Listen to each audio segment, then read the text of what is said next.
Notre Dame fans, welcome to a special edition of the Irish Breakdown podcast. It is Thursday night, a little after 8 o'clock. We're going to talk about college football playoff expansion. We're going to talk about just the particulars of it. We're going to talk about the positive and negatives of it, in my opinion, from a college football standpoint. And then we're going to talk about how it impacts Notre Dame and just kind of how the narrative is going to change in regards to the college football playoff. So first of all, what had happened today is there was a working committee of 5 people, of which Jack Swarbrick, the director of athletics at Notre Dame, is a part of that committee. They've submitted a proposal that will now go to the larger group, which would include university presidents, to decide whether or not they want to make this happen. And the proposal essentially looks like this. Number one is an expansion to 12 teams. It will be a 12-team playoff. 6 automatic bids go to the 6 highest-ranked conference champions, as determined by the committee. Now, that means that you are guaranteeing a group of 5 conference champions. So even though in years, I'm going to look in there was a year where number 20 Boise State would have made the college football playoff. Another year where number 18 Houston would have made the college football playoff. A year where number 15 Western Michigan would have made the college football playoff.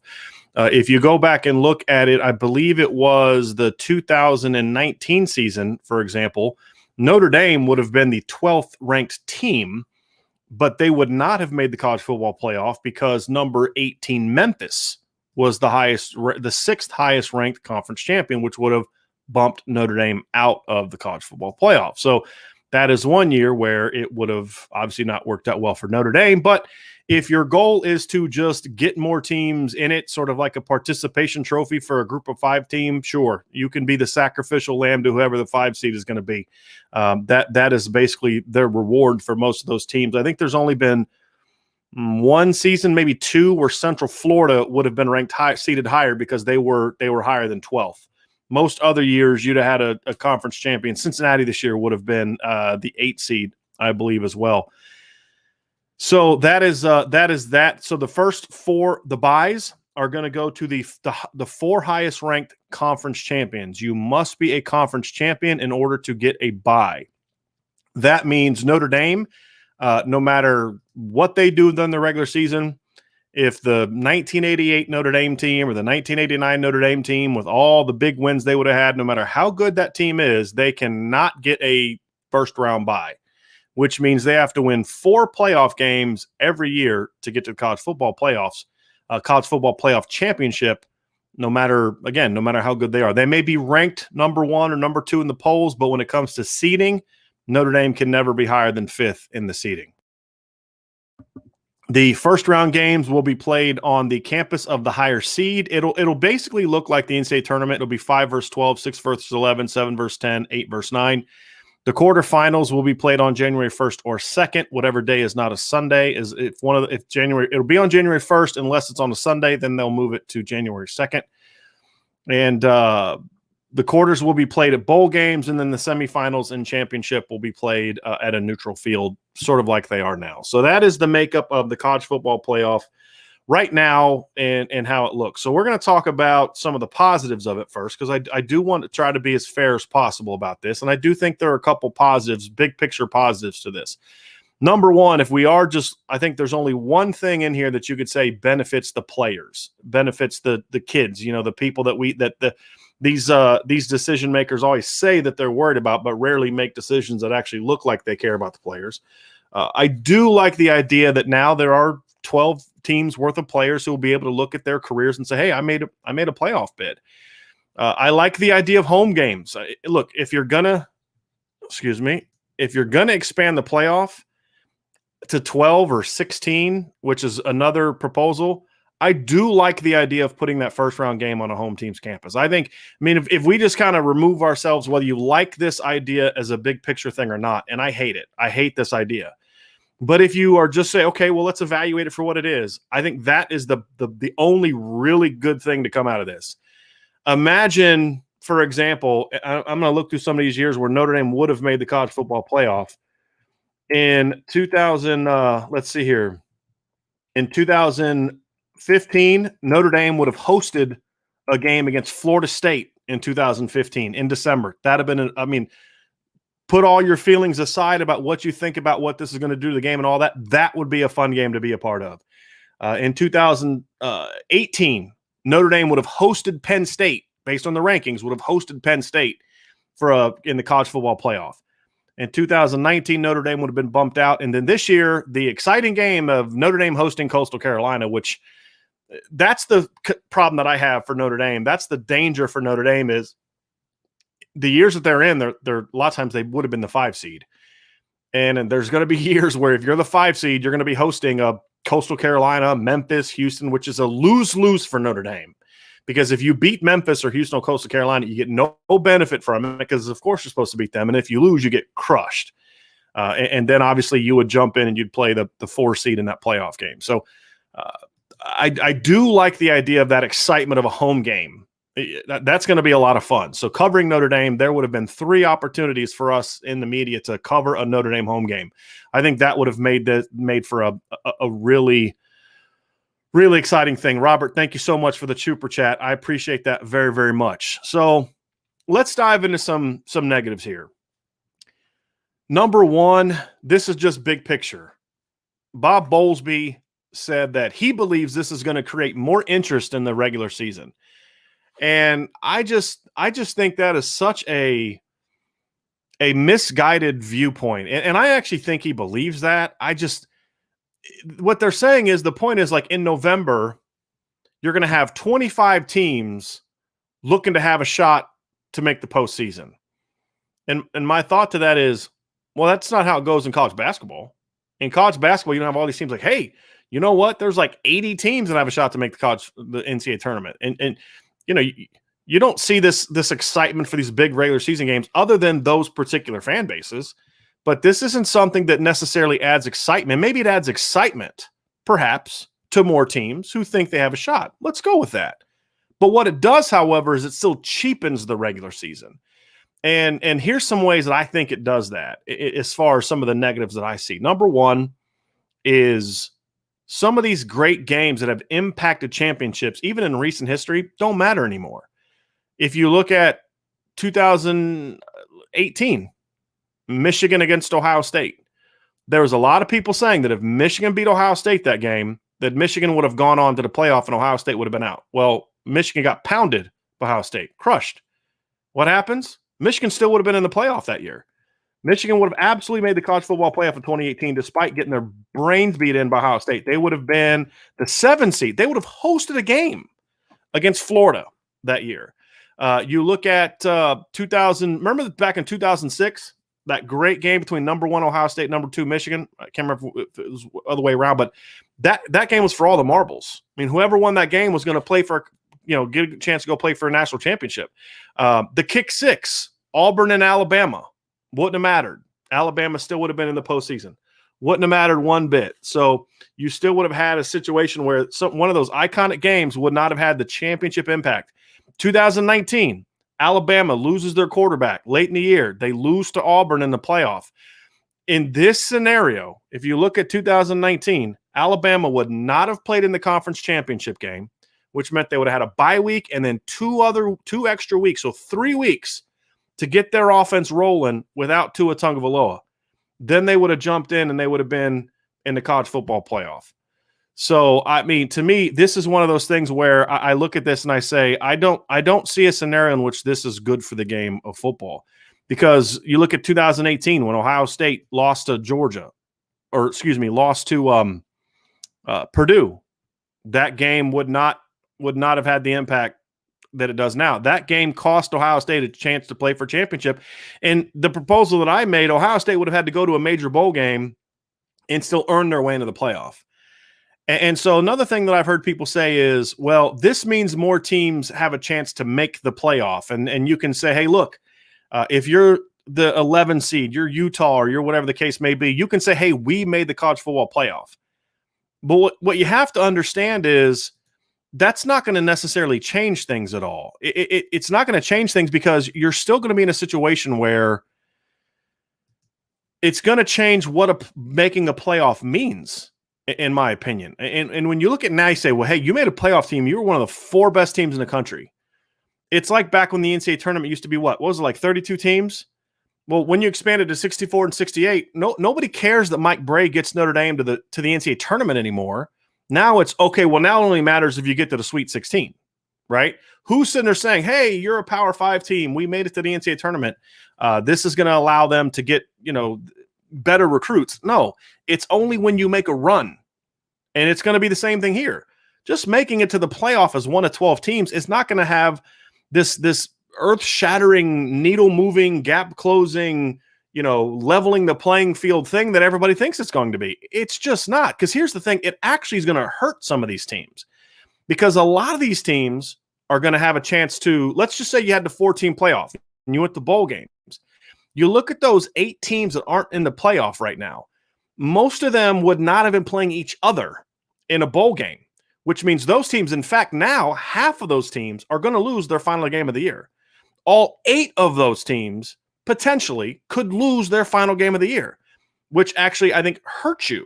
So if you're saying, well, hey, you made the college football playoff. So if you're Memphis, you made the college football playoff, and you got now go to play number 5 Georgia. I don't see how that helps you. I don't see how that's some sort of needle moving thing for them. It just to me it doesn't do what they think it's going to do. And so that's kind of where I come from in this. And I just feel like it's, I mean, can we be honest about this? This is why they want to expand the college football playoff, because they make a lot of money off the college football playoff. And this is an opportunity for them to say they're going to make a lot more money off the college football playoff. And I don't think they necessarily care much about what it does to the rest of college football. I don't think they care much about what it does to the integrity of the regular season. I don't think they care much about, truly finding the best champion. I mean, wasn't that always the thing, right? Like the thing from the beginning was, well, hey, look, this is going to be an opportunity to say, hey, more teams have an opportunity. Now it's just more teams have an opportunity to make a playoff berth. This isn't about winning championships. No one's saying, hey, this group of 5 team deserves a chance to go compete for the college football playoff. I don't think anyone's saying that. Is anyone actually saying that? I don't know of anybody saying that. They're just saying, well, now they just get a chance. They get a chance to be there. They get to go have fun. They get to do whatever the case may be. And that's just great for the game. I don't think that's great for the game. I mean, it's good for that individual team, but it's not good for the game. Jack Swarbrick made a comment during his press conference, and I'll get to some of the things that he said during the show here in a little bit. But he made a comment about, something along the lines of, I have to remember what he said. But one of the comments he made was about, he had to do what's, the greater good. This is more about what's the greater good. And I don't see how this is good for the greater good. This is good for a couple of teams, but I don't think this is something that necessarily is for the greater good, because what you've also done is you've now cheapened the rest of the bowl games. So there were other bowl games where some of these teams could have got into. So no, for example, if you're a Minnesota, right, and you're trying to jump up and make a run, you get a chance after the 2019 season. Minnesota gets a chance to go to the postseason and play a team like Auburn in the postseason and win, because it wasn't a great Auburn team. Well, it was a great building block for them. Well, now that Minnesota team has to go to the college football playoff and play Oklahoma. So instead of ending their season with this big win over Auburn, they're probably going to go to the college football playoff and get smacked by Oklahoma. I mean, that I think we can all kind of come to grips with that, right? So I just feel like, this is a situation where I don't feel like this does a whole lot for the game. I don't feel like this is going to accomplish the things that they say it's going to accomplish. And it just, I don't like it. I don't think it helps. Let's talk Notre Dame specifically, what this means for Notre Dame specifically. I think that the first thing that this does for Notre Dame is it does, in fact, make it easier for Notre Dame to make the college football playoff. But I'm curious to hear from you fans. I do truly want to know this. Does making the college football playoff as a 9 seed or a 12 seed or a 6 seed or a 7 seed, all of a sudden give you a greater sense of accomplishment of the season? It doesn't for me. Now, of course, if Notre Dame can go make a run and win a championship, sure, that's great. That obviously helps the program. But what are the odds that Notre Dame's going to win 4 playoff games with a flawed team? Because I don't know of a single. There's been 2 Notre Dame teams in 30 plus years that you could say I would have loved to seen that team. Well, maybe 3. I would love to have seen that team make a playoff. I think the 89 team would have liked to see them in a playoff. I would have liked to see them get a shot at Miami again in neutral field, right? 93, and then I'd say 92. Those are years where I felt like, boy, that Notre Dame team. But it's been a long time for that, and that's not where Notre Dame is as a program. But at the end of the day, I felt like what are the advantages to that, right? So let's look at, for example, the 2019 season.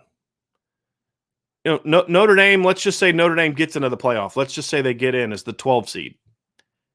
Instead of going to a bowl game and playing Iowa State, getting a win and getting some good momentum into the postseason, you now have to play what? The 5 seed, which would have been Georgia.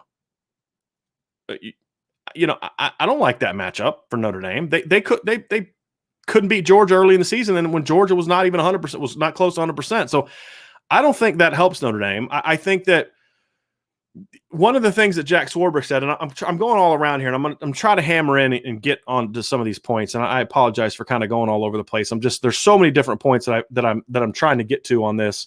But one of the things that Jack Swarbrick said was he's glad that he doesn't have to deal with the data points again. That was another thing that he said that I thought was kind of ridiculous. The problem with that is what Jack Swarbrick said with that one comment is he basically eliminated from Notre Dame fans the ability to make a very legitimate argument about the data points. He's basically conceding that this makes it more fair that Notre Dame has to always play that extra game since they don't have a conference championship game. Well, that doesn't make a lot of sense to me because we've seen teams already get to the conference championship or not make it to the conference championship and still get a chance to go play for a title. I mean, Alabama in 2017 didn't have to play for a conference championship. They only played 12 games. They got beat. Was it Auburn that beat them in the last game of the regular season? They get beat. Georgia has to play Auburn in the conference championship. Georgia beats Auburn. So Alabama only played 12 games that year. And one of their games was against an FCS opponent, which meant Alabama only played 11 games.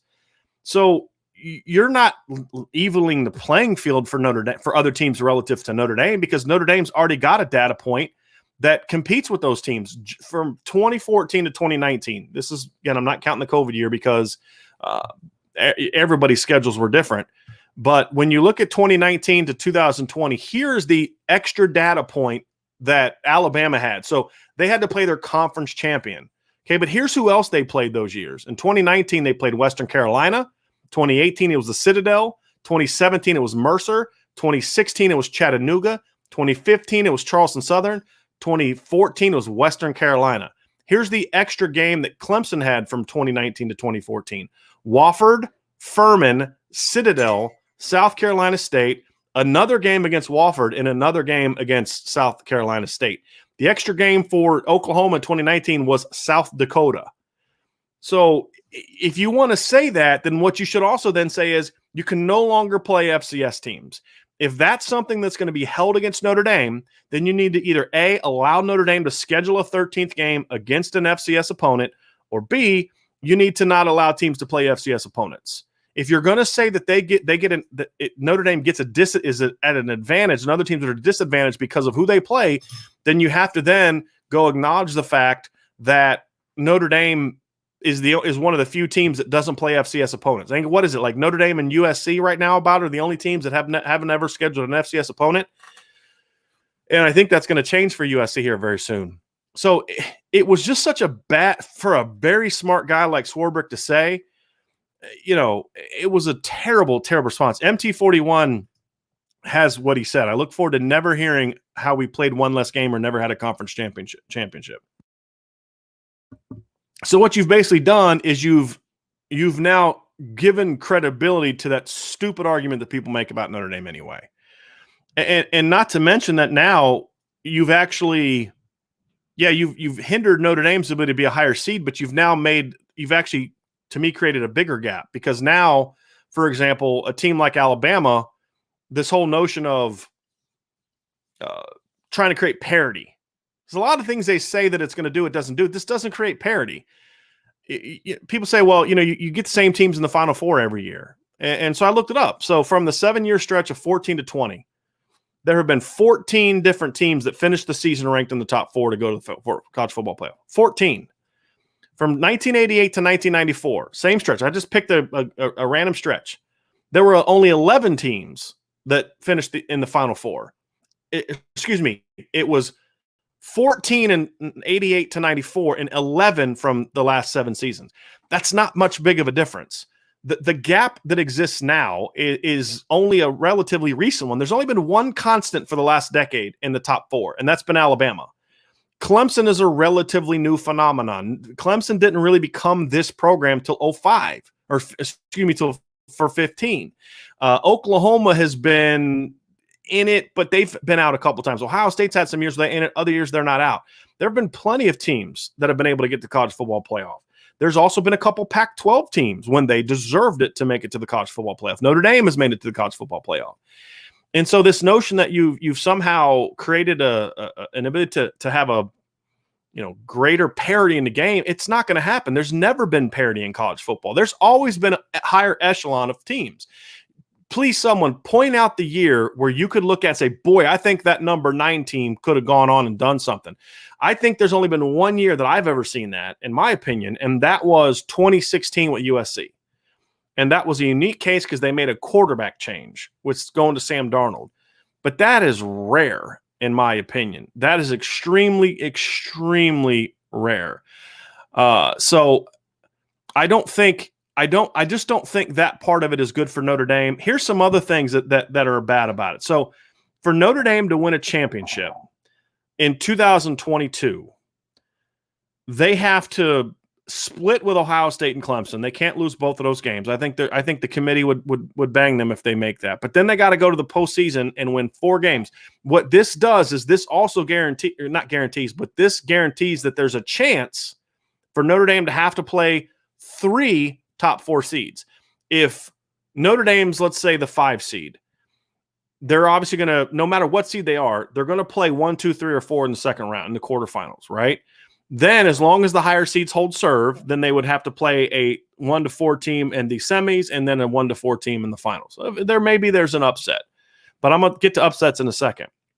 If Notre Dame was able to have a bye, then the most they would have to play is 2. And actually, so the first round, they'd be guaranteed a 5 through 12, depending on what their seeding was. Then if they won that game, then they'd be in the semifinals against potentially a 1 through 4, another 1 through 4, and then a championship game. So this makes a tougher road for Notre Dame. And this notion of, well, Notre Dame has to play doesn't have to play in a conference championship. Let's be honest. How many times? So Ohio State proved something last year by beating Northwestern. Clemson, in the years they've had to beat Clemson 1 year in the postseason had to beat a 7-7 a Pitt team that finished 7-7. Another year they beat North Carolina, Virginia Tech, Georgia Tech. What's been that brutal ACC? The best team they've had to play was Notre Dame, and then Notre Dame's out.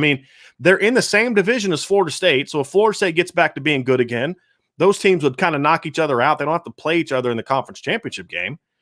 So I don't think this is this brutal thing that they make it out to be, other than the SEC. But then again, a lot of the times the SEC West is really where those games are, and those teams play each other in the regular season anyway.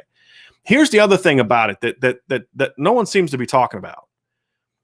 If you make it to a conference championship game, and this is looking out for the kids thing, right?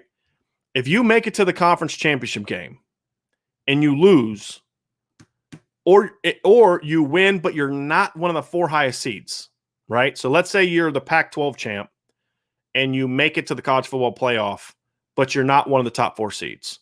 Or if you're a team that loses your conference championship, which is your 13th game, but you're obviously then you're not eligible to be a top 4 seed. To win a championship, you're now going to get 2 weeks off from the end of your season to the quarterfinals. That's it, 2 weeks. And then you have to play 4 more games in 5 weeks to win a championship. So you're asking teams that are going to have 18 and 19-year-old kids on their team to play 17 games to win a championship. That to me is nuts. Now, that's only one more game than what my proposal was, but here's the difference. And my proposal and other proposals that I've seen that aren't expanding to this degree, some of the 18 proposals, you'd expand the season by an extra game for 2 teams, but you'd get basically a month off before your first game, which gives you plenty of time to rest and recover. 2 weeks is not really a whole lot of time to rest and recover. I mean, you don't see a guy with a high ankle sprain be out, miss the next game, and then come back the next week and he's fine. It takes your body time to heal. So this notion that it's good for the kids or this is great for the kids, no, this is not good for the kids. This is about this right here. This is about money. And I don't think this is something that helps Notre Dame compete for a championship. If your goal and what you think the standard should be for Notre Dame is simply to make the playoff, this is good for Notre Dame because they're going to make the playoff more times. They would have made the playoff in 2015. They would have made the playoff. Let me go back and look here. They would have made it in 2015. Actually, you know what? Let's pull this up because I put all these together, and let's look at what the college football playoff would have looked like in going all the way back to the first year. Because some of these years it would have been really good. Some of these years it would have been terrible. This is 2014. This would have been the first round matchups in 2014. And anybody excited about any of those matchups?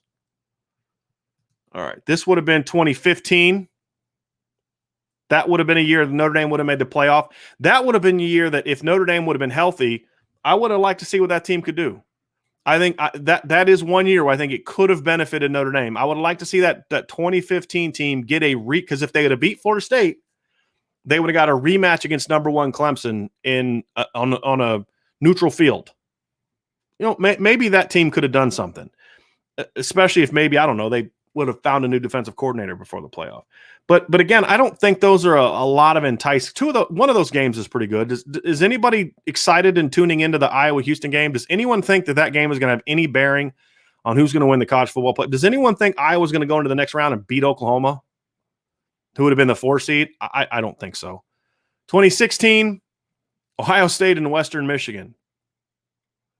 Michigan, Florida State, who I think actually played that year in the postseason. Oklahoma, Colorado, Wisconsin, USC. Again, I'm not seeing a lot of games that are going to be overly exciting or enticing here. 2017, Alabama versus UCF. I actually would have liked to see that one. Auburn, Miami, Wisconsin, Washington, USC, Penn State. And you're going to notice there's a lot of the same teams that are getting buys almost every year. 2018 would have been interesting, but Notre Dame would have been 12-0, and they still would have had to play in the first round of the playoff. So that year, remind you that Alabama played 13 games because of the conference title game. Clemson played 13 games because of the conference title game. Alabama played the Citadel that year, and Clemson played Furman. I just want to make sure you understand that's what part of the 13 data points for those programs. Okay, Oklahoma played Florida Atlantic. All right, let's go to 2019. Now, this is the year that Notre Dame would have been the 12th ranked team in the final college football playoff rankings, but they would have been bumped out for Memphis. Memphis was the number 18 team in the country that year. Baylor, Utah, Wisconsin, Florida. Wisconsin's making the college football playoff a lot during the stretch, by the way. Let's go back and look. So Wisconsin would have been in 16, 17,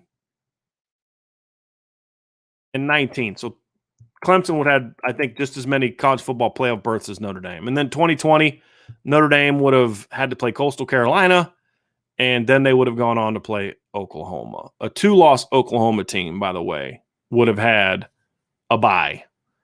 A 10-1 Notre Dame team would have had to play in the first round. I think the only good matchup that would have been in that first round, in my opinion, would have been Cincinnati and Georgia, which we saw in the Sugar Bowl. But now, if you're Georgia, you don't just win the Sugar Bowl and your season's over and you go into the offseason with some momentum. Or if you're Cincinnati, let's say Cincinnati would have pulled off that win.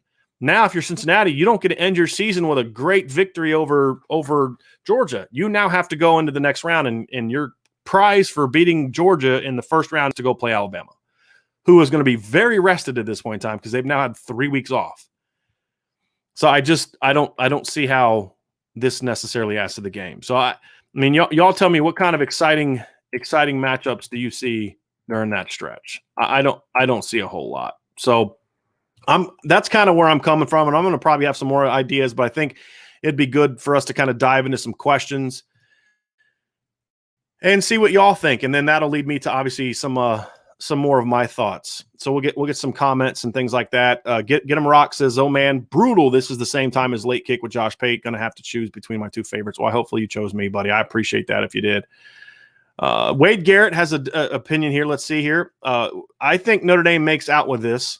Longer time off between playoffs, home game in South Bend in December 13th. 13th data point BS doesn't come into play anymore. I think this is a good day. Wade, do you think this improves, honest question, do you think this improves Notre Dame's chance to win a championship? I'm asking a question. This is not a setup. I'm trying to respect your point here. Do you think this actually improves Notre Dame's chance to compete for a championship? Or do you think it just improves their chance to make the playoff?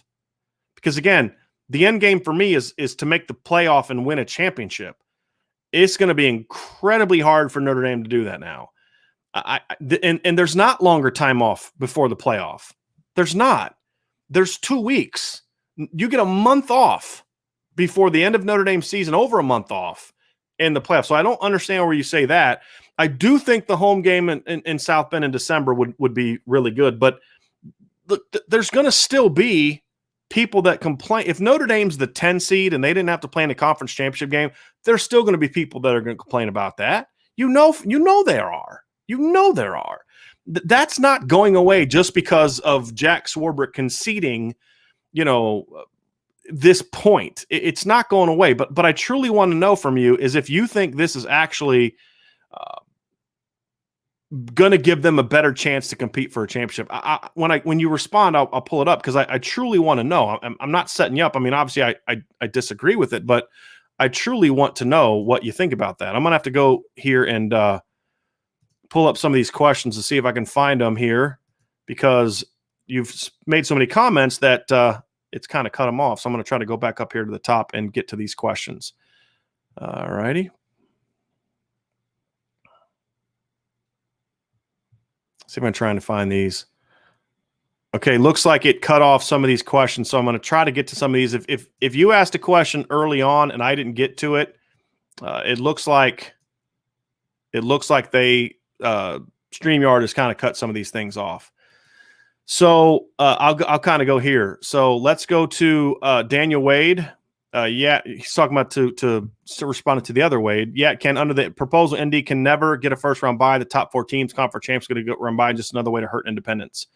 Agree there. And then Daniel Wade says, and here's something else. Are you telling me a 3 to 4 loss conference champion makes the playoff? That's not necessarily a given, Daniel. So you don't get an automatic bid just for being a conference champion. You get an automatic bid for being one of the 6 highest seeded or highest ranked conference champions. So if you're the Pac-12, so for example, in 2020, the Pac-12 champ would not have made the college football playoff, even with a 12 team, because here's 2020, even with a 12 team expansion, the Pac-12 would not have made the college football playoff. So I do think there's some merit to the notion of, yes, it's going to put some teams in there that don't deserve to be in there, but it doesn't necessarily mean that a 3 to 4 loss conference champion is going to make it. Now, a 3-loss conference champion is probably going to make it. A 4-loss conference champion will not. Like I doubt UConn would have made it back in the day when they were like 8-4. If Pitt would upset Clemson some year at 7-5, they wouldn't have made it. And that's one thing I do like about this proposal. I do like that this proposal has that highest rated conference champions because it lessens the potential for like a 7. like Clemson, like I talked about in 2018, beat Pitt in the conference championship game. Pitt was 7-5. The loss to Clemson made them 7-6. And then they went and lost in the postseason, made them 7-7. They were a very mediocre team. Had they upset Clemson and been 8-4, I don't know if that would have jumped them into the top 12 or if it would have made them one of the 6 highest ranked conference champions, because you'd have had the other 4 Power 5 teams would have been ahead of them. And then there's a chance for, I think UCF, I believe that year would have been ahead of them. UCF was an 8 seed. So there would have been a chance that some other conference champions would have been ahead of them. So it's not a given that those teams are going to make it, but it certainly does help their chances, which I don't see how how that benefits the game at all. All righty. D-Rock says, this is Brian on Twitter, guaranteed seeded 5-12. Irish can never be a 1-4 seed, could play 3 teams seeded 1-4 as opposed to just 2 at the bye. That's what I was referring to earlier. Must win 4 games to win a title. So that's what I was referring for earlier. So Latchy says, well, I guess that they could have recommended kicking 2 teams out of the FBS, cutting the season to 10 games and having a 128-team playoff maybe for the next round of playoff expansion. Yeah, I mean, look, they're not going to go to less. I mean, they're only going to go to more from here. I don't see them shortening the season, however. It's just like the NFL. The NFL owners don't want to expand the season and give anything up. They want to expand the season and just make more money. It doesn't matter whether it's good for the players or not. They're not going to just say, oh, hey, let's play 10 games and give up 2 more games of money and things like that. That's not going to happen. Daniel Wade says, just a proposal for now. The board is meeting on it here soon. It's going to pass. I mean, if you look at the names of the people on this proposal, it's going to pass. And you're already hearing other presidents say, yeah, we like it. It's going to pass. Kenny Moore looks like I quickly was able to change Kenny's mind. Oh, I've heard enough. I don't like this. Michael Sweeney had an even more graphic way of saying he didn't like it, which I tend to agree with, but I'm not going to put it up on YouTube because I would like to keep this monetized. Yeah, Kenny Moore, Notre Dame could be ranked number 1 and not get a bye. Absolutely. So if this was around in 1988, Notre Dame would have beat number 1 Miami, would have beat a number 2 USC, would have beat number 2 Michigan, who was also ranked in the top 5, and still been the 5 seed. Think about that. You look at all the big wins they had in 2009 and 1989, where the only team they lost to was Miami, and they finished like 3rd or 4th. They would not have been a 4 seed just because of that. Daniel likes the idea of 12. He just wants to get rid of the automatic bids for the conference champs, which again, I don't think. Yeah. Let's see here. So Michael Sweeney says this is a proposal. The university presidents can suggest amendments, and they need to eliminate the bye wording, top 4 conference champions, and make it top 4 teams. Fixed. I don't think it fixes it overall, Michael. I still have a lot of problems with it. I think that fix that you mentioned would be great for Notre Dame. It would be very good for Notre Dame. I don't think that fixes a lot of the other problems, however. And if you're going to have a 12-team playoff, right? If there's no getting around a 12-team playoff, I don't necessarily mind having some conference champions get automatic bids based on their ranking. I'm actually okay with that because they'd get in anyway. I mean, it's going to be rare that the 6th highest ranked conference champion is not going to be in the top 12, or at least close to it. There's been at least 5 of them are. I mean, most years you're going to have the 5 Power 5 teams. So as long as they're ranked high, I mean, whatever, it is what it is. Most of the time they're in the top 12 anyway. But like I said, there's been years, Memphis in 2019, Western Michigan in 2016, 2017. Would have got in as a 15 seed. Boise State ranked number 20th one year would have got in. It just, it doesn't make a lot of sense. Realist asks, do you think they should cut the regular season down 1 game? No, because now you're hurting the teams that don't make the playoff. Now you've taken away 1 game from the kids and the coaches and the teams that don't make the playoff. So now, in order to protect 12 teams from playing too many games, and ultimately 4 teams, because the teams will play the 16th game and then the teams that'll play the 17th game. Instead of protecting them, you're now protecting them by hurting the other 118 or however many teams it is. Depending on how you look at it. So 125 if it's 4 teams, and if it's 12, then it would be 117, right? Because there's like 129 teams college football. So I don't think that helps college football as a whole. It helps the playoff. But that's the whole point. This is geared towards making more money with the playoff, not making the game of college football better, in my opinion. I don't think it helps with that at all. D-Rock asks, what would you rather have? Bye week before round one because you don't have a conference championship game, or bye week before round two of the playoff? I mean, to me, I think once you start playing, you want to keep playing. I mean, that's kind of how I look at it. And it sounds like the scheduling of this is going to be is still up in the air. And that's where the presidents and such are they're going to be the ones to hammer out more of the proposal, the time frame of when these games are going to get played. The one thing I'll say is I would like to, once they start, just to go.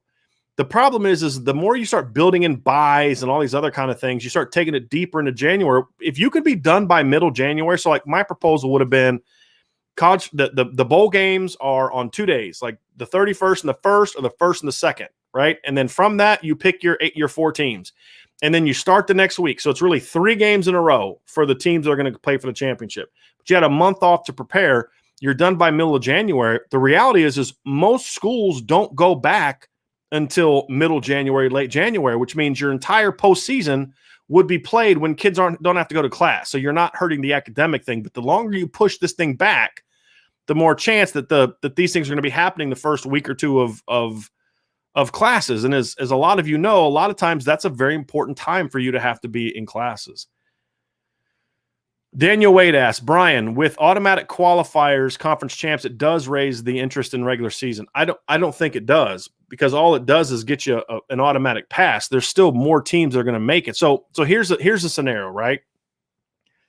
So let's say you're playing in the last game of the season, and you've clinched your conference, you've clinched a berth to the conference championship game. Okay, you're Ohio State. You're going to play Michigan. You've clinched your berth to the championship. You've got a 2-game lead. You're the number 2 team in the country. You're going to go play Northwestern in the Big Ten. You know, you're going to play Northwestern, so you kind of got that one, or whatever the case may be. Are you going to tell me that there aren't going to be coaches that are going to consider, hey, you know what, maybe we should sit some guys for this game against Michigan, because it really doesn't mean a whole lot? You know, we're kind of locked in. If we go out and win the Big Ten title next week, we're going to be a top 4 team. Yeah, maybe we can take a loss here.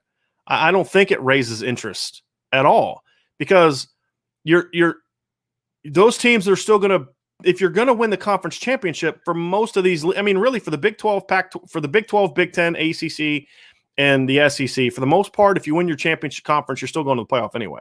And that's going to happen, right? And you know, you can say, well, it helps a team like Penn State, right? 2016, Penn State would have made it instead of Ohio State, because Penn State actually won the conference title that year. They would have got a bye.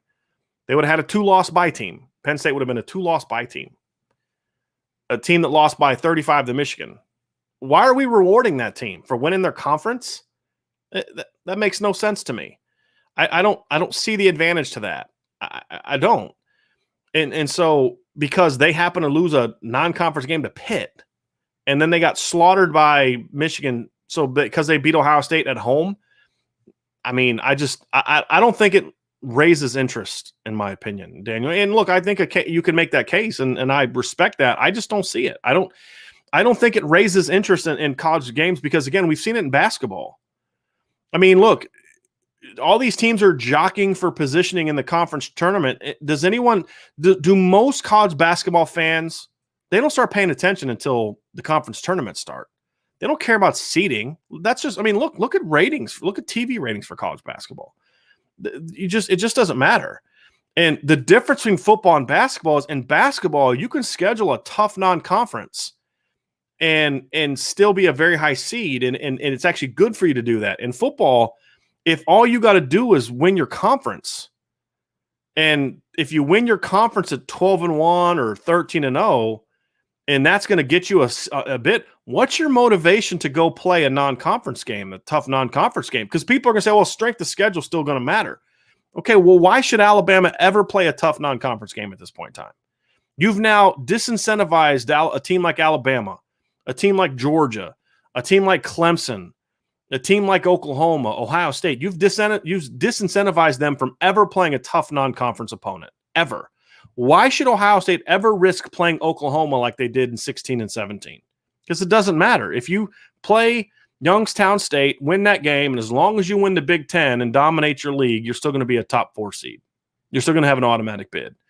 The strength of schedule only matters for teams that don't regularly make it. So then what happens is these teams that know we're not Bama, we're not Ohio State, they may feel that they have to play a tougher schedule to try to build their strength of schedule up. So now you've created even greater disparity because teams like Ohio State, Oklahoma, Alabama that tend to always kind of be in that conversation, they don't have to schedule tough out of conference games. And whereas a team like Penn State may have to. And so now they've got an even tougher haul to get to that point compared to Ohio State. So there's just so many loopholes in this that I just can't go with the fact that this is somehow going to be beneficial to these teams. I don't see it at this point in time. All right, let's see this next one. Yeah, Robert, I'm not going to get into the Bo Schembechler stuff. That's some legal stuff. I'm not getting into that one. I don't know enough about it to really have an opinion other than just what people have said. So I'm not, no disrespect. I'm just not going to get that one. D-Rock said, heard bowl games will be reduced 4 to 10 games with this proposed format. What do you mean? Like there's going to be D-Rock, could you explain what you mean? Like there's going to be fewer bowl games now or I don't know what you mean. Let's see here. Michael says this proposal heavily favors the SEC. I think it favors 2 conferences more than any other. And you can see that as we go through this, right? So I think that the 2 conferences that it favors the most are the SEC and the Big Ten. I think those conferences tend to be overrated on an annual basis. And I mean overrated meaning like there's teams that are ranked high that I think have no business being ranked high. By the way, that number 8 Wisconsin team, that means Jack Cohn would have been in the playoff that season, by the way. So, to me, you look at these things, I think it would have benefited those 2 conferences more than others. I don't think it benefits the Big 12 much. I don't think it benefits the ACC much. It definitely doesn't benefit the Pac-12 as much as people are saying it's going to, especially because what's the goal? Is the goal just to have more teams with playoff access, or is the goal to actually have teams that are going to go out and compete for a championship? That's kind of my question at this point in time. And I just don't see how this benefits those teams. I really don't. And then Daniel actually followed up with that and the Big Ten. Yeah, those are the 2 teams that are those are the 2 teams, in my opinion, that are going to, the 2 conferences are going to benefit the most. Daniel's all in for the Big 12 or the top 12. This is so easy. Top 12 teams go and top 4 get a bye. The higher seeded team has a home game in first round. So easy. Leave it to the experts to make it difficult.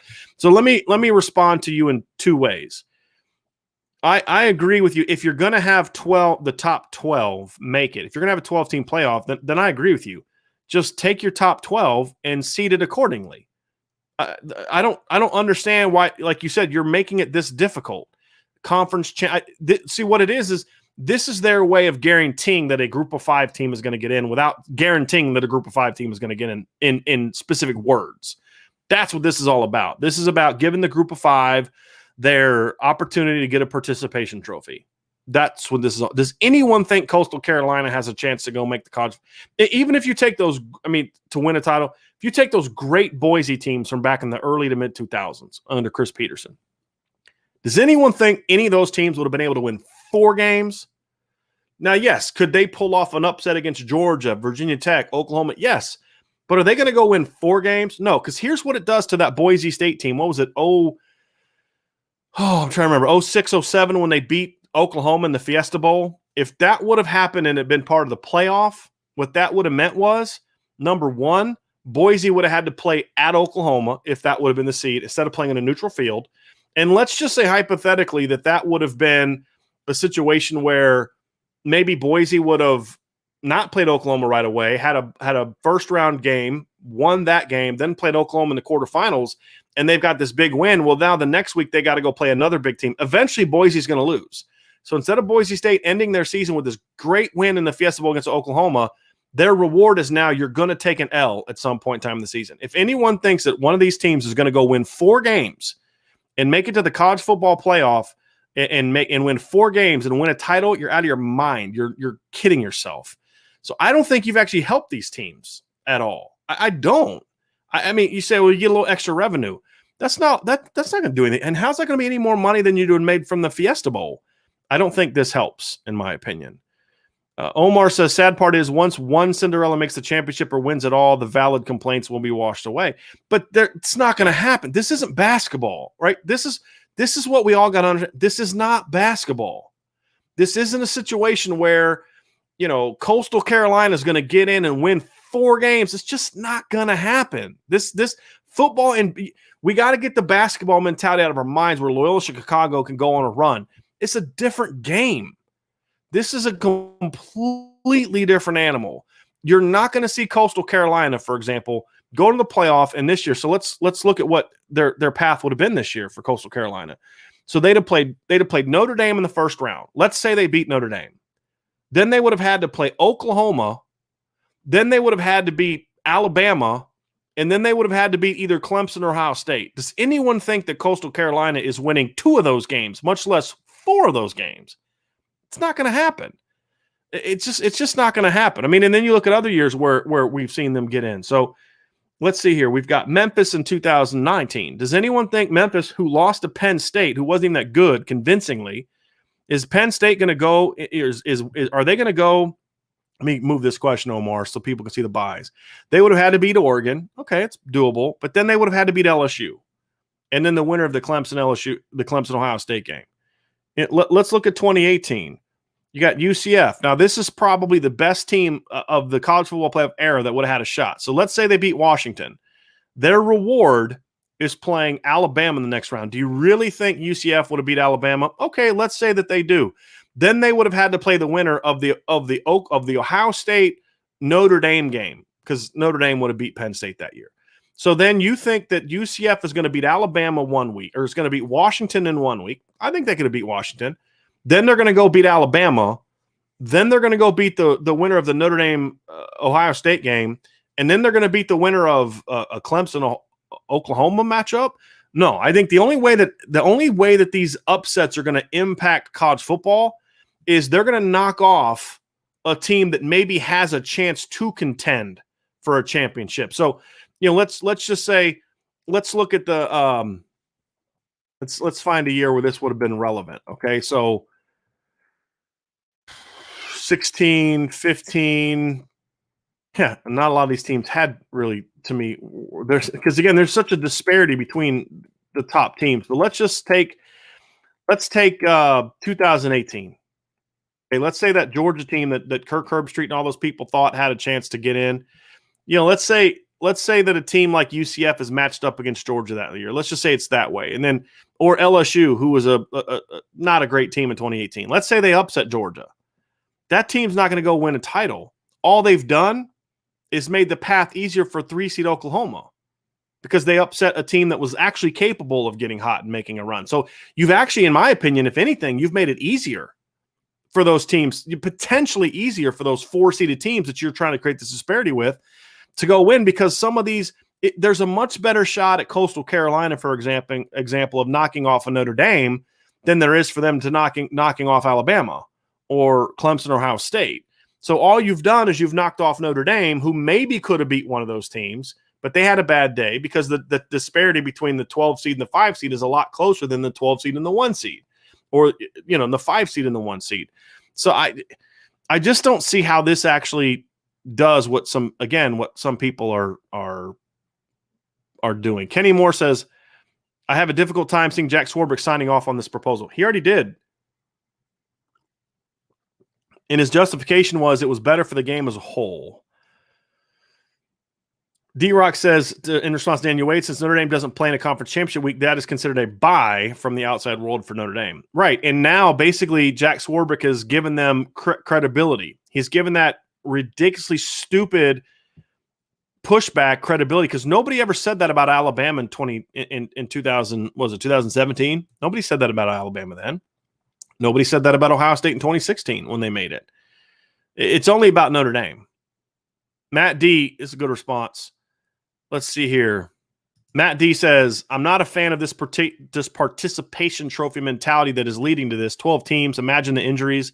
Will this interfere with kids that have to go to school? I haven't seen. So the school part, I don't think it interferes with as much. And that's the one good thing about this. As long as they don't drag it out to like late December, what I'm afraid of, here's my big fear, is they're going to have the first round games and then the quarterfinal, which is going to be mid-December. Then they're going to take 2 weeks off and play the quarterfinal games on January 1st.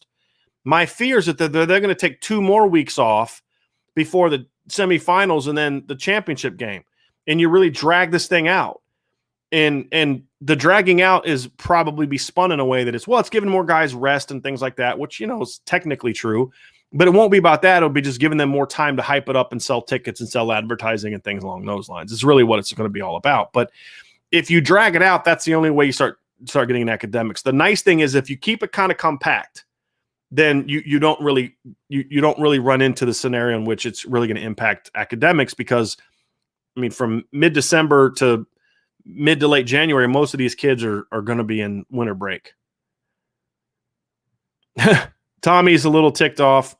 You know what? Screw it. Everyone makes the playoff, which begins in what would normally be week 7, double elimination. The first 4 rounds are scheduled alphabetically. The first 6 games don't matter. I see that you're joking, but let me say this. This has ultimately made September the preseason. And it's not going to matter. And what I mean by that is you go back and look at that 2016 USC team.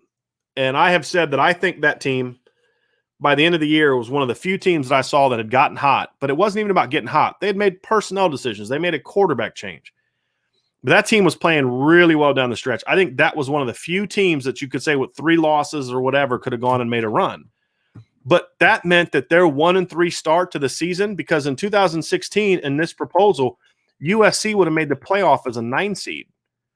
That was a team that lost 3 of their 4 first games. And some of those games were not competitive. Think about this. USC that year in 2016 went out in their first game against Alabama and lost 52-6. Then they beat Utah State. Then they lost to Stanford 27-10. That team would have made the playoff. So what you're saying is September doesn't matter anymore. You can not be good in September. You could lose 3 of your first 4 games like USC did and still make the playoff. How does that make the regular season better? Oh, well, USC fans will be more engaged. That doesn't make the game better. That may be good for USC. That doesn't make the game better.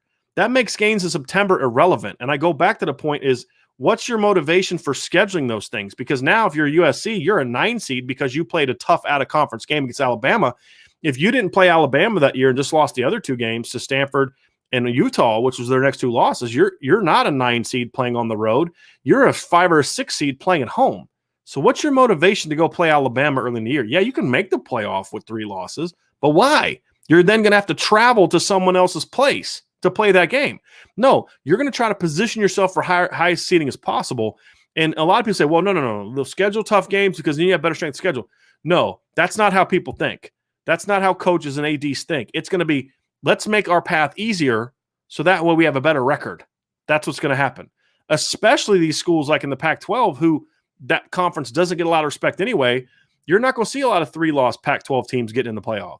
They're going to say, hey, look, we're going to have to basically make our non-conference as easy as possible. So that way, whoever, our top 2 teams only have 1 or 2 losses, and then we have a shot.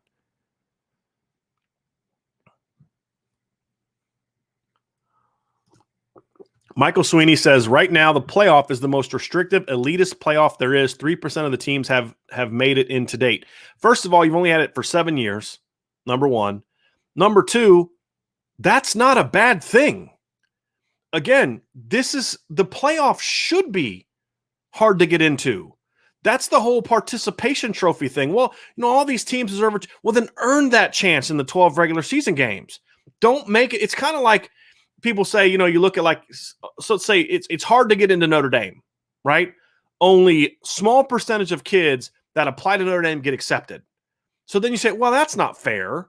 It's not fair that so few kids get accepted into Notre Dame. That's not fair to the 80% that don't get accepted. So let's lower the academic standard so that more kids can get in. That's better for everybody. No, it's not. It's not better for everybody. To me, it's a bad argument. It's a bad faith argument to say, well, this is elitist. Okay, here's the deal. If you want to get in, get better. And this notion, well, there's only some teams, for the next 20 years, going to be Bama. In 2014, that's 7 years ago, 8 years ago, as far as seasons. In 2014, Clemson, the word Clemson was called, it was Clemsoning. It was a joke. They were a joke because of the ways they invented ways to lose. That wasn't that long ago. And now you look at them, they're considered a blue blood. Things change. The first college football playoff, the first of 7, Florida State was an undefeated defending national champion. And now they stink. It's circular. There's in 7-8 years, it's going to be 4 different teams dominating, just like it was in the late 80s and early 90s. Miami would have made it back then in 88, 89, 90, 91, 92, and 93, where they would not have been in, and then 94 they would have been in. Notre Dame would have been in a lot of them. Florida State would have been in a lot of them. Michigan would have made several of them. You'd have had the same teams back then over and over again competing for titles. I mean, let's not forget there was a 5-year stretch where Notre Dame or Miami won a championship in 4 of the 5 years. The college football's always been that way. And to me, that's why college football has the best regular season, because you lose one game in the regular season and it can change your entire opportunity to compete for a championship. Just one game can have that impact. And I think that's what makes the game great. I don't want college football to look like the NFL. I don't want to watch a Super Bowl between the Pittsburgh Steelers and the Arizona Cardinals, who went 9-7. I don't enjoy that. That's one of the reasons I stopped watching the NFL. I don't like watching wild card games. They're not great teams. So one of those teams may get hot or whatever the case may be, but I don't enjoy that brand of football. And again, that's professional football. There's always going to be a wider gap between the best college football team and the number 32 college football team and the best NFL team and the 32nd best team. It's a completely different game. Completely different game. And that's why I don't like people to compare the NFL and all those other things. And I don't think it's good that people compare it to the basketball, because, again, it's a completely different game. Matt D asks, I haven't seen the setup. When will that season end? How far into January is it going? That hasn't been decided yet. That's from what I read. I could be wrong on this, but from what I read, that's going to be what the presidents and the final decision makers are going to determine in regards to how deep this is going to go. Tommy responded to Michael, and I agree with him. Michael's elitist, sure, merit-based. That's a good thing. I agree completely. There's nothing wrong. There's nothing wrong with having to earn your way and not having it made easier for you. Because, again, the thing about it is, to your point, Michael, and again, I understand where you're coming from. I'm not trying to hammer you for this, but the point is, you now cheapen what making the playoff even means. And that's where I'll use the basketball example. When they expanded the NCAA tournament, just making it wasn't the goal anymore. For now, it's okay. Well, now it's okay. Did you make it to the Sweet 16? Did you advance to the second or third round? Did you make it to the Elite 8? Just making it didn't mean that all of a sudden you've arrived, and you're not for anybody that cares. So now you've changed the goal to say, well, no longer it's about competing for championships, it's about making it in the playoff. When in reality, then just go play a major bowl game. There's nothing wrong with that. And that's why my proposal was to not is to expand the number of teams that have a legitimate opportunity to make the playoff. But it's after the bowl games, because now you've made the bowl games matter more. And some of those kids aren't going to make to the playoff, but they would have played in a meaningful bowl game. And some of them are going to end with a win. And so that's kind of, to me, that would have been a much better formula. Matt D says, with the added games, this will lead to injuries that could hurt a player's draft stock. 100% agree with that. The more games you play, the more opportunity there is for kids to get injured, the more wear and tear on their bodies, especially in an era where so many younger kids are playing. I'm curious to see if anybody tracks sort of the number of injuries we see amongst younger players that make it to the playoff. I'm really curious to see that. Kenny Moore, expanding the playoff is, in my opinion, is a good thing overall, but at the same time, Notre Dame is unique, and that has to be taken into consideration. I don't agree. I don't think expanding the playoff is a good thing overall. No one's been able to say that other than the participation trophy answer. I don't see how it's good for the game. Kenny, you're my dude. You've been on IB from the beginning. I'm genuinely want you to explain to me why you think it's better for the game. This isn't a setup. I genuinely want that to be. Other than it just means more opportunities have a chance, more teams have a chance to make the playoff. Does anybody think a 9 seed is going to get in and beat Bama, beat Clemson, and beat Ohio State in consecutive weeks? It's not going to happen. It's not going to happen. Daniel Wade says, Matt D, they can always opt out. And that's good for the game somehow? That's terrible for the game. Griff Weidler says, in my opinion, another issue this creates is that there's nowhere to go from here. The only move that they'll do from here is expand it even further, which will only be worse. The only thing that I think could be the case is I agree with you, Griff. I guess it's not the thing that I think will happen, but my hope is that this just blows up in their face. And teams start complaining about how in September the attendance is like 60% attendance. And teams don't care as much about the big rivalry games, and the bowl games aren't making any money. And all of a sudden you've helped 12 teams, which is going to maybe 7. Look, here's the other thing. Now the complaint's going to be from people in the media that have been pushing for this. Well, it's the same 7 or 8 teams make it every year, which is going to happen. Georgia's going to make it a lot. USC's going to make it a lot. Notre Dame's going to make it a lot. Ohio State's going to make it all the time. Oklahoma's going to make it all the time. It's going to be the same 7 or 8 teams all the time. And then occasionally some other teams come in and they get their butts kicked and then they go home. And it's going to be the same complaints. Well, the quarterfinals is basically the same teams every year. Okay, well, that's because the best teams are always going to be there in college football. So,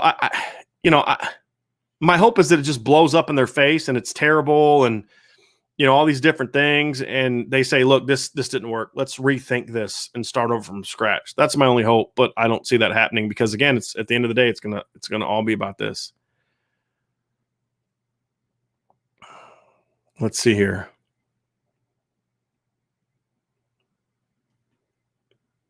Brandon says, just got in, saw that the top 4 seeded conference champs get buys. How the heck is Notre Dame ever supposed to get a bye?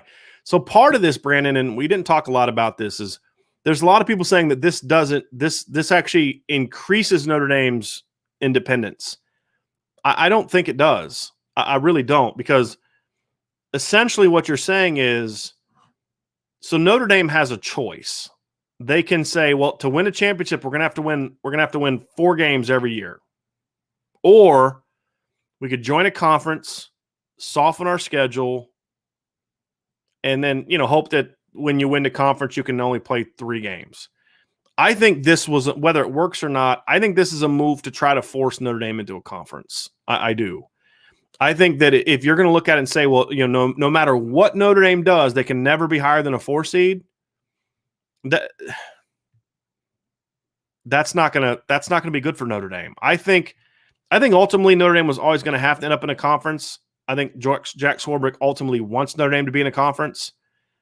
I think that this is going to be one of those things where it's not going to happen under his watch, but he will be the person that was the driving force before in making it happen because of this move. So he can kind of sort of have his hands clean from having joined the guy. Hey, it wasn't my decision. I didn't do it, blah, blah, blah, blah, blah. But ultimately, it's going to be this move is going to be the thing that I think forces Notre Dame to eventually get into a conference.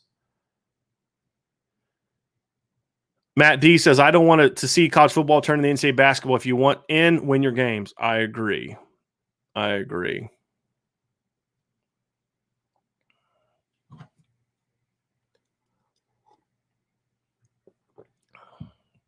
Michael Sweeney says, Tommy, just saying 3% of all college teams have made these playoffs in the current format.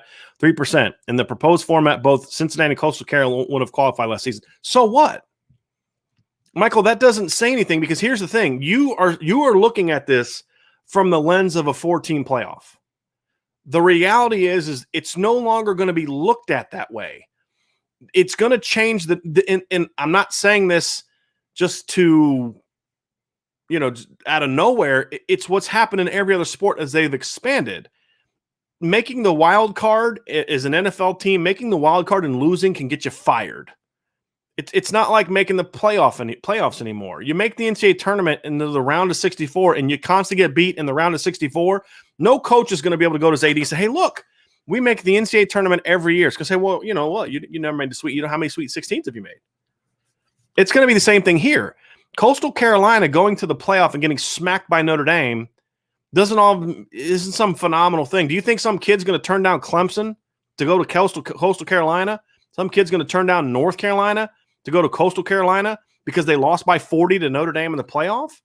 Or because Western Michigan got killed by Ohio State? Hey, I was going to go to Michigan State, who's also made the playoff. But instead, I'm going to go to Western Michigan because I was really impressed with how Ohio State only beat them by 35.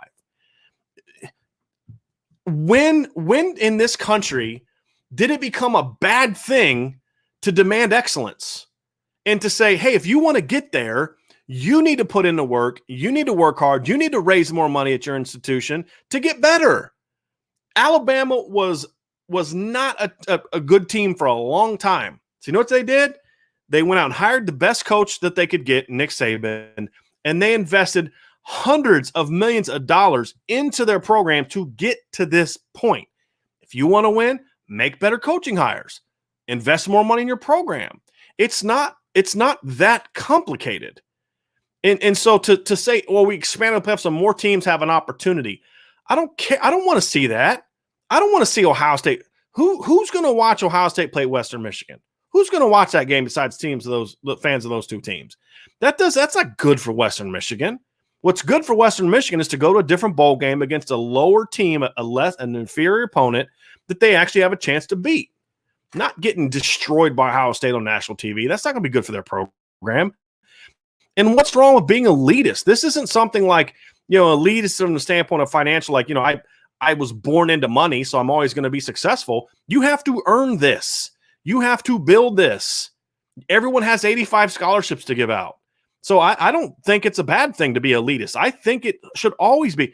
Sports has always been the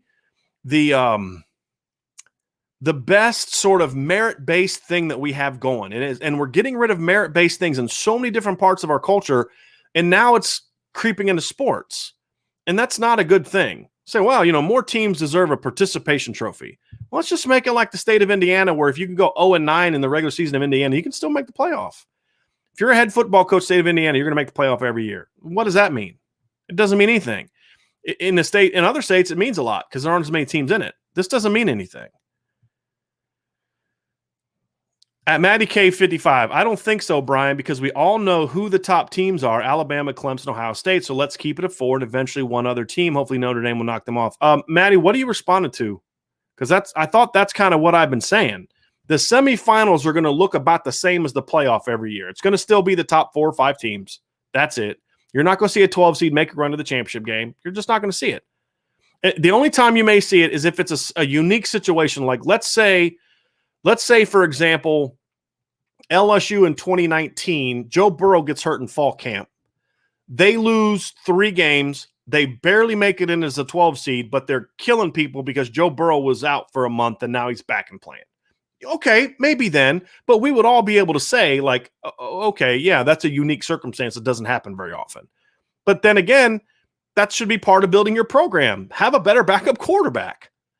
So merit-based is, I think, a good thing. But, Maddie, I'm not quite sure what you're responding to because that is it's kind of a point that I have made. Omar says, I don't see how Notre Dame mission changes, championship or bust, and if the Notre Dame AD or head coach is trying to do something different, it's time for them to go. I agree with you. Larry Friedel, this is a good question. Knowing there might be 4 games, how many potential top draft picks will opt out?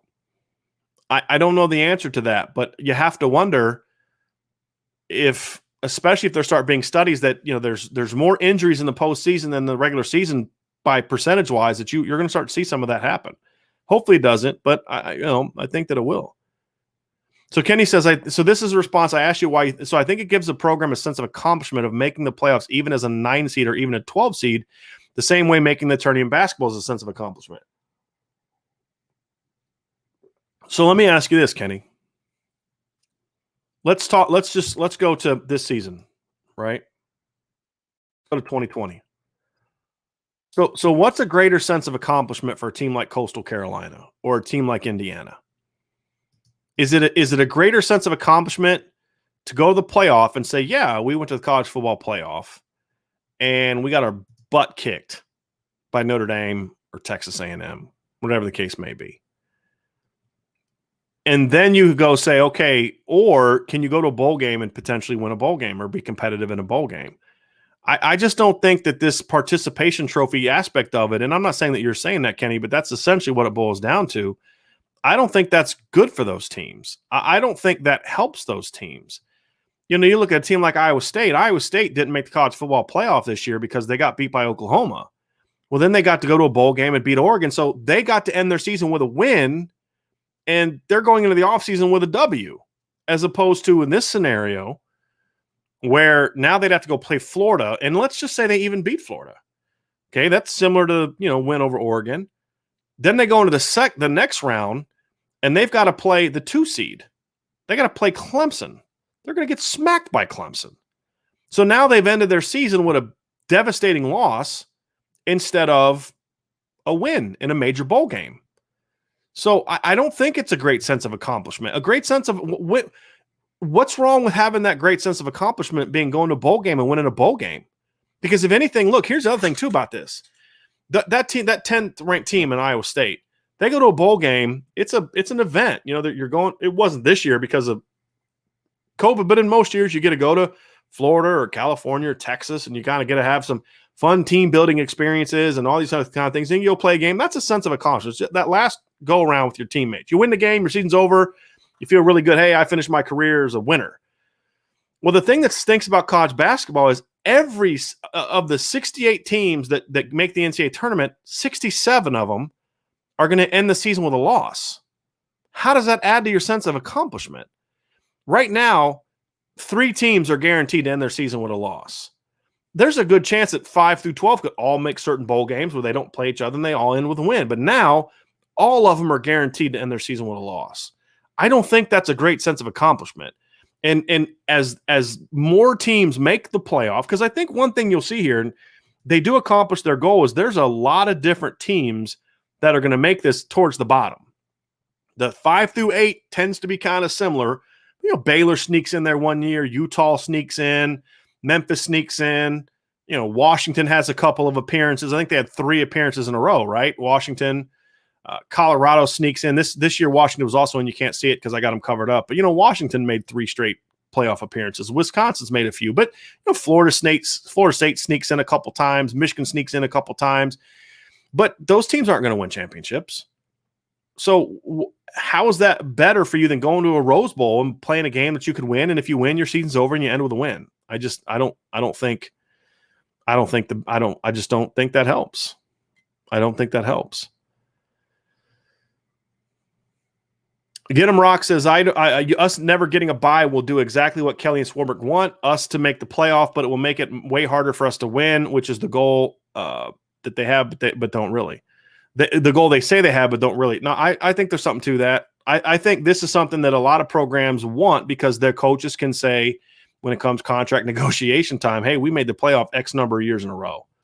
We're making the playoffs all the time. This is great, et cetera, et cetera, et cetera. I don't think that to me doesn't, even as a 4-team playoff, my goal hasn't been to make the playoff. I mean, Notre Dame makes the playoff and gets beat every year in the 4. What's that do? What's that mean? You're Notre Dame. You're supposed to compete for a championship. So again, it's the participation trophy mentality. And I understand where you're coming from, Kenny. I really do, to the point you made earlier. But to me, I don't think it gives teams a sense of accomplishment that you think it's going to be, because now they're guaranteed to end their season with a loss.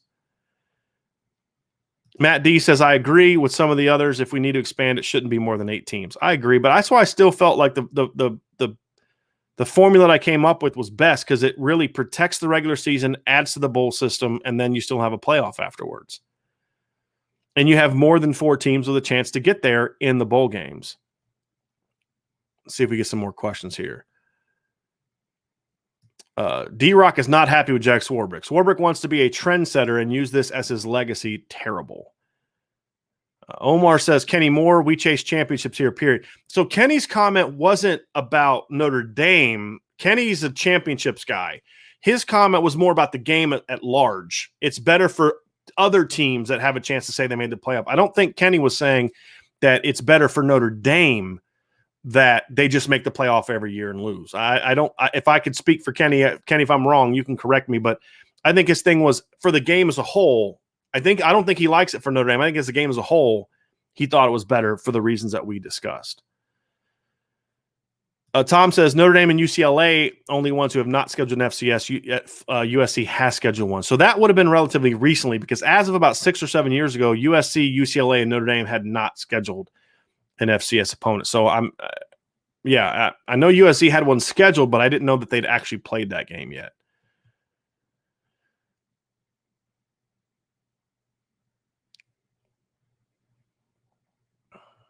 DJ Wilson, a late live show. Love it. Everybody hit that like button to say thanks and support the channel. Yes, I appreciate that very much, DJ. Please hit the like button. There's a lot of people in the chat tonight, so hopefully, we get there. And Michael, I mean, look, you keep talking about how the 3% thing, but you still haven't explained to me why that's bad. Why is it bad? Because you're still going to have the 3% of teams that are competing to win it. So again, this is a participation trophy. Not every team. See, here's what you've done. Okay. So by it being a 4-man field, a 4-team field, there are certain teams that just know we're not a playoff team. But now some of those teams are going to start. Hey, look, we're trying to get to this bowl or that bowl or whatever bowl. That's our program. But now what you've done is you've now made those bowl games even less relevant. You've made those programs even less relevant. The numbers aren't going to change. They're not going to change dramatically. You're not going to see 40% of the teams getting in. It's going to always be elitist. So what does it go from 3% to 7% or 3% to 10%? That somehow all of a sudden makes the game better. Because here's the deal. You go look at the semifinals. I guarantee in 10 years, the semifinals is going to look a lot like the college football playoff. It'll be different teams because, again, it's cyclical. No team dominates for 30 years, right? But it'll be stretches of 7 or 8 years where it's really 3 or 4 teams that tend to make it every year in the semifinals. It's going to be the same thing. So unless it's just to feel better about yourself because you made the playoff, even though you constantly lost, instead of maybe going to a bowl game that you could have won, then it's a feel good thing, and that doesn't make the game better. And I just don't think there's an advantage to that. I don't think that does these players any good by guaranteeing that more kids are going to end their careers with a loss. I mean, if it's about participation and just everybody feeling good about themselves, then it's going to have the opposite effect. Bobby Lawley says some have said that this will lead to only play D1 teams and no more FCS games. Think this happens? I know Saban has advocated for that. Saban's full of it. If he actually has advocated for that, there's one thing that you could do, and that is be a leader. Stop scheduling FCS opponents. So if he doesn't want to do that, then you could start that and do that. I don't think that's going to happen because now it's like, look, if you're Oklahoma, you win your conference and go undefeated in your conference, and you have a weak non-conference, you're still going to be ranked in the top 4 or 5. You're still going to make the playoff. So you have to say, do I schedule tough so I can maybe jostle for seeding, or is it about going into the playoff as healthy and as cruising as possible? Maybe it does, but I mean, I don't think it will. I really don't think it will. And especially like if you're a team that isn't consistently making it, then why would you want to not play an FC? It's a guaranteed win almost all the. I mean, like 90% of the time, it's a guaranteed win, and you don't have to pay as much to get them there.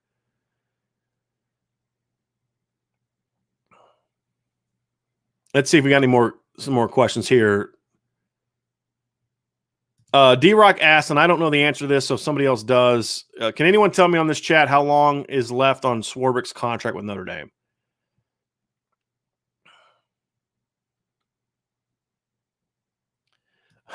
So I get this. You're being sarcastic. Notre Dame should cancel all these big-time games and replace them with Ball State and Ohio. I mean, that doesn't help Notre Dame because Notre Dame's the one team that would be hindered by not having a strong strength of schedule. Because for Notre Dame, if you just played all those teams, you wouldn't be ranked in the top 12 or top. You really what it boils down to is for Notre Dame, you basically have to be in the top 10 because there's a chance that 2 conference title winners aren't in the top 10. when I went through the playoff, there was only one per year where, and it wasn't even every year. There was a couple years where UCF was up there. This year with the Pac-12, and this year was one of the few years where it was two, but this year was just so weird. But usually, from what I could see, there's 5 teams that are conference champions that are ranked in the top 12. You're going to have one team. So really, you got to guarantee a spot in the playoff, you got to finish in the top 10. So if you get into you have to be in the top 10. If you, like, for example, Notre Dame finished 12th against a relatively soft schedule and went 10-2 and didn't make the playoff because they would have been bumped out. Even they were number 12, they would have been bumped out from Memphis. So for Notre Dame, there's still a level of you have to play stronger, but they're admitting that the conference championships are going to carry more weight now. So if you win your league and you win your conference championship, they're not going to hold it against you what you did in September against weak teams.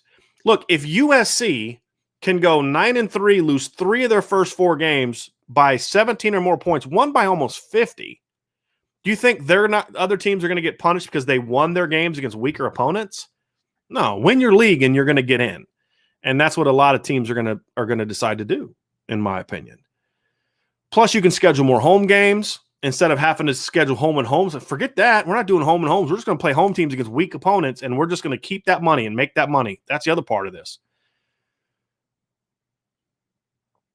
Kenny Moore says this looks a lot like this is nothing more than college football trying to push the Irish to join a conference. I tend to agree with that.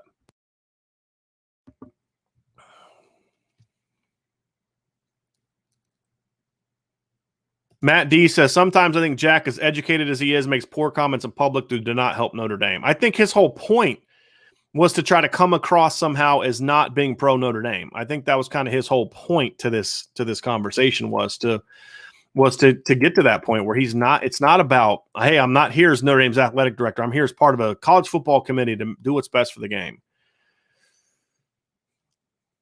D-Rock says, Brian, should we start playing an average schedule so we can just slide into the 5-6 position? I mean, that's kind of where I'm coming from. There has to be a happy medium, right? Like you can't, in my opinion, schedule a soft schedule, but there's not a lot of benefit, in my opinion, for you to schedule a really hard schedule either. Because here's the thing for Notre Dame. You either have to go really hard or you have to pull back. Perfect example is the 2019 season. Notre Dame went 10-2. Played a relatively soft schedule, but lost to the 2 good teams that they played that year, and they were left out of the playoff. Even in a 12-team format, they were left out. This is, look, they would have been the number 12 ranked team, but they'd have been bumped out by Memphis. So you have to look, I say, we either have to play a really tough schedule and hope you can win a couple of those games, or you don't play Georgia and you schedule them with Georgia Tech instead, or Iowa, Northwestern, Syracuse instead of Georgia.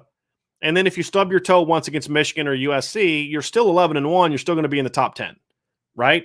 So where's Notre Dame's incentive to say, oh, instead of saying, hey, well, you should have scheduled another tough game of a team you could have beat, and then you'd have got higher. No, it's, well, we just won't schedule Georgia anymore, and we'll replace them with somebody we know we can beat. And then if we lose a game, we're 11-1. We're still in the playoff every year. So there we go. And we can say, hey, we're in the playoff every year. Give me a contract extension.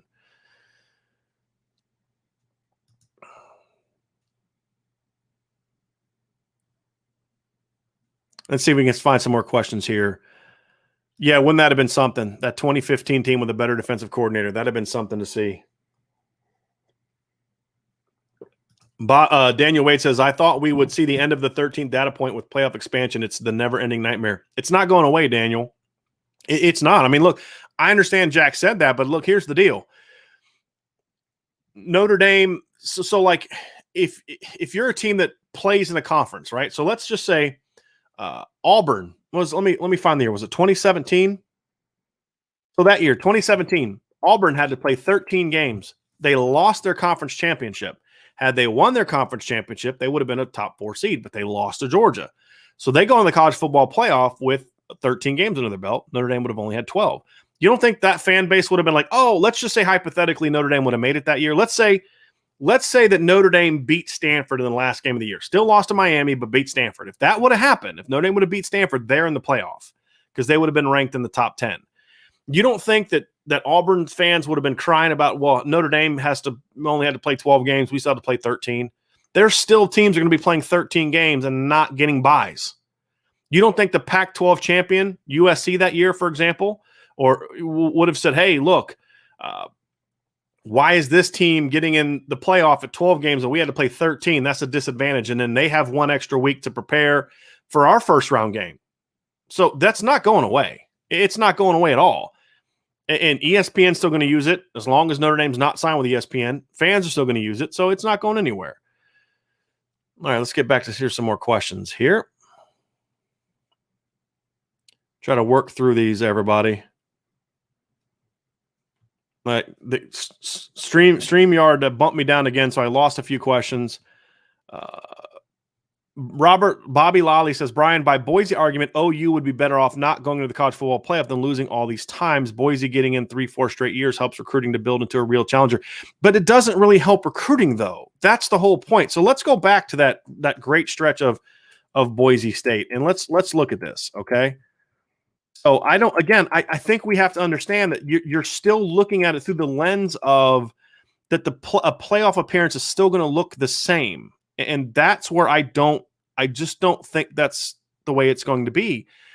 I think that you look at, for example, Boise State in 2006 and 2009, both times went undefeated and made it to the Fiesta Bowl and won those games. In 2009, they went and beat TCU. And in 2006 is when they beat Oklahoma.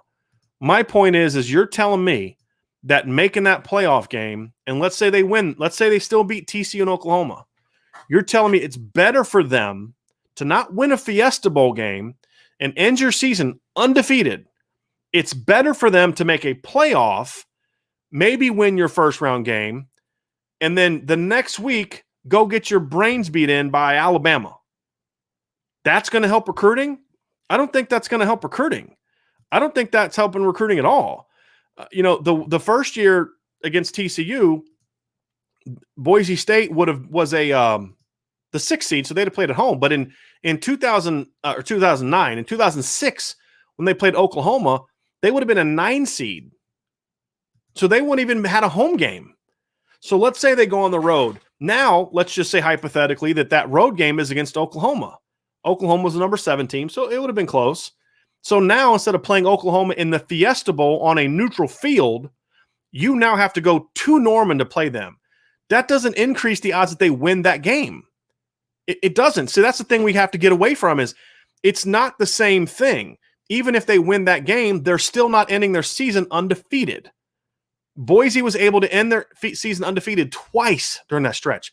That's going to help recruiting a whole lot more than going to the playoff and getting smacked by Alabama, Clemson, or a team like that. It just is. Those teams are never going to build themselves into a real challenger. People complain about top recruits don't want to go play in South Bend, Indiana. Do you all of a sudden think kids that aren't willing to go to South Bend are going to go to Boise, Idaho? They're not going to build into a real contender. That's the whole point. All right, let's see if you got any more. Daniel Wade, it's all about the money, not giving more teams a chance at the college football playoff. I tweeted that out earlier. I wish they would just be honest about it. I just, hey, look, this is going to make us a ton of money. This is going to help all these other things. This is good. This is good for them. Go do it. That's just be honest about it. And people, I'm saying respect. Respect. Robert asks, Brian, if the decision was yours, would you join a conference?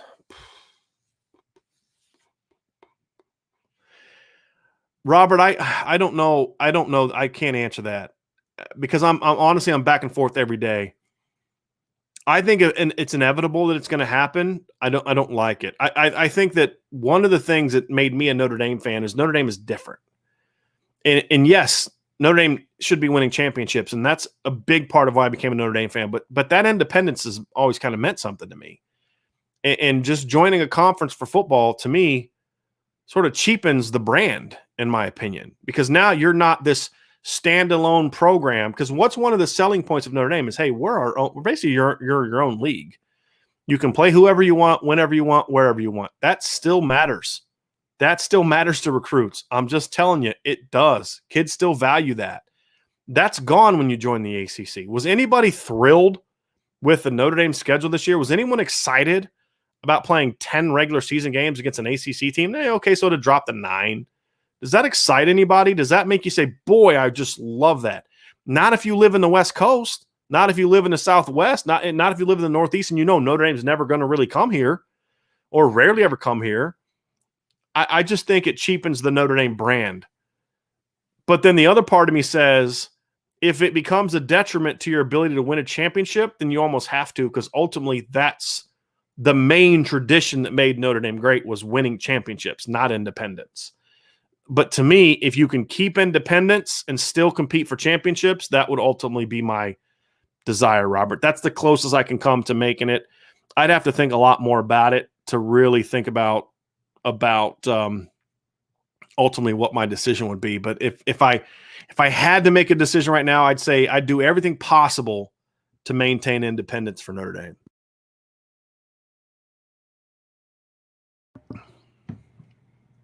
Omar says the goal of what a Cinderella is will be moved, of course.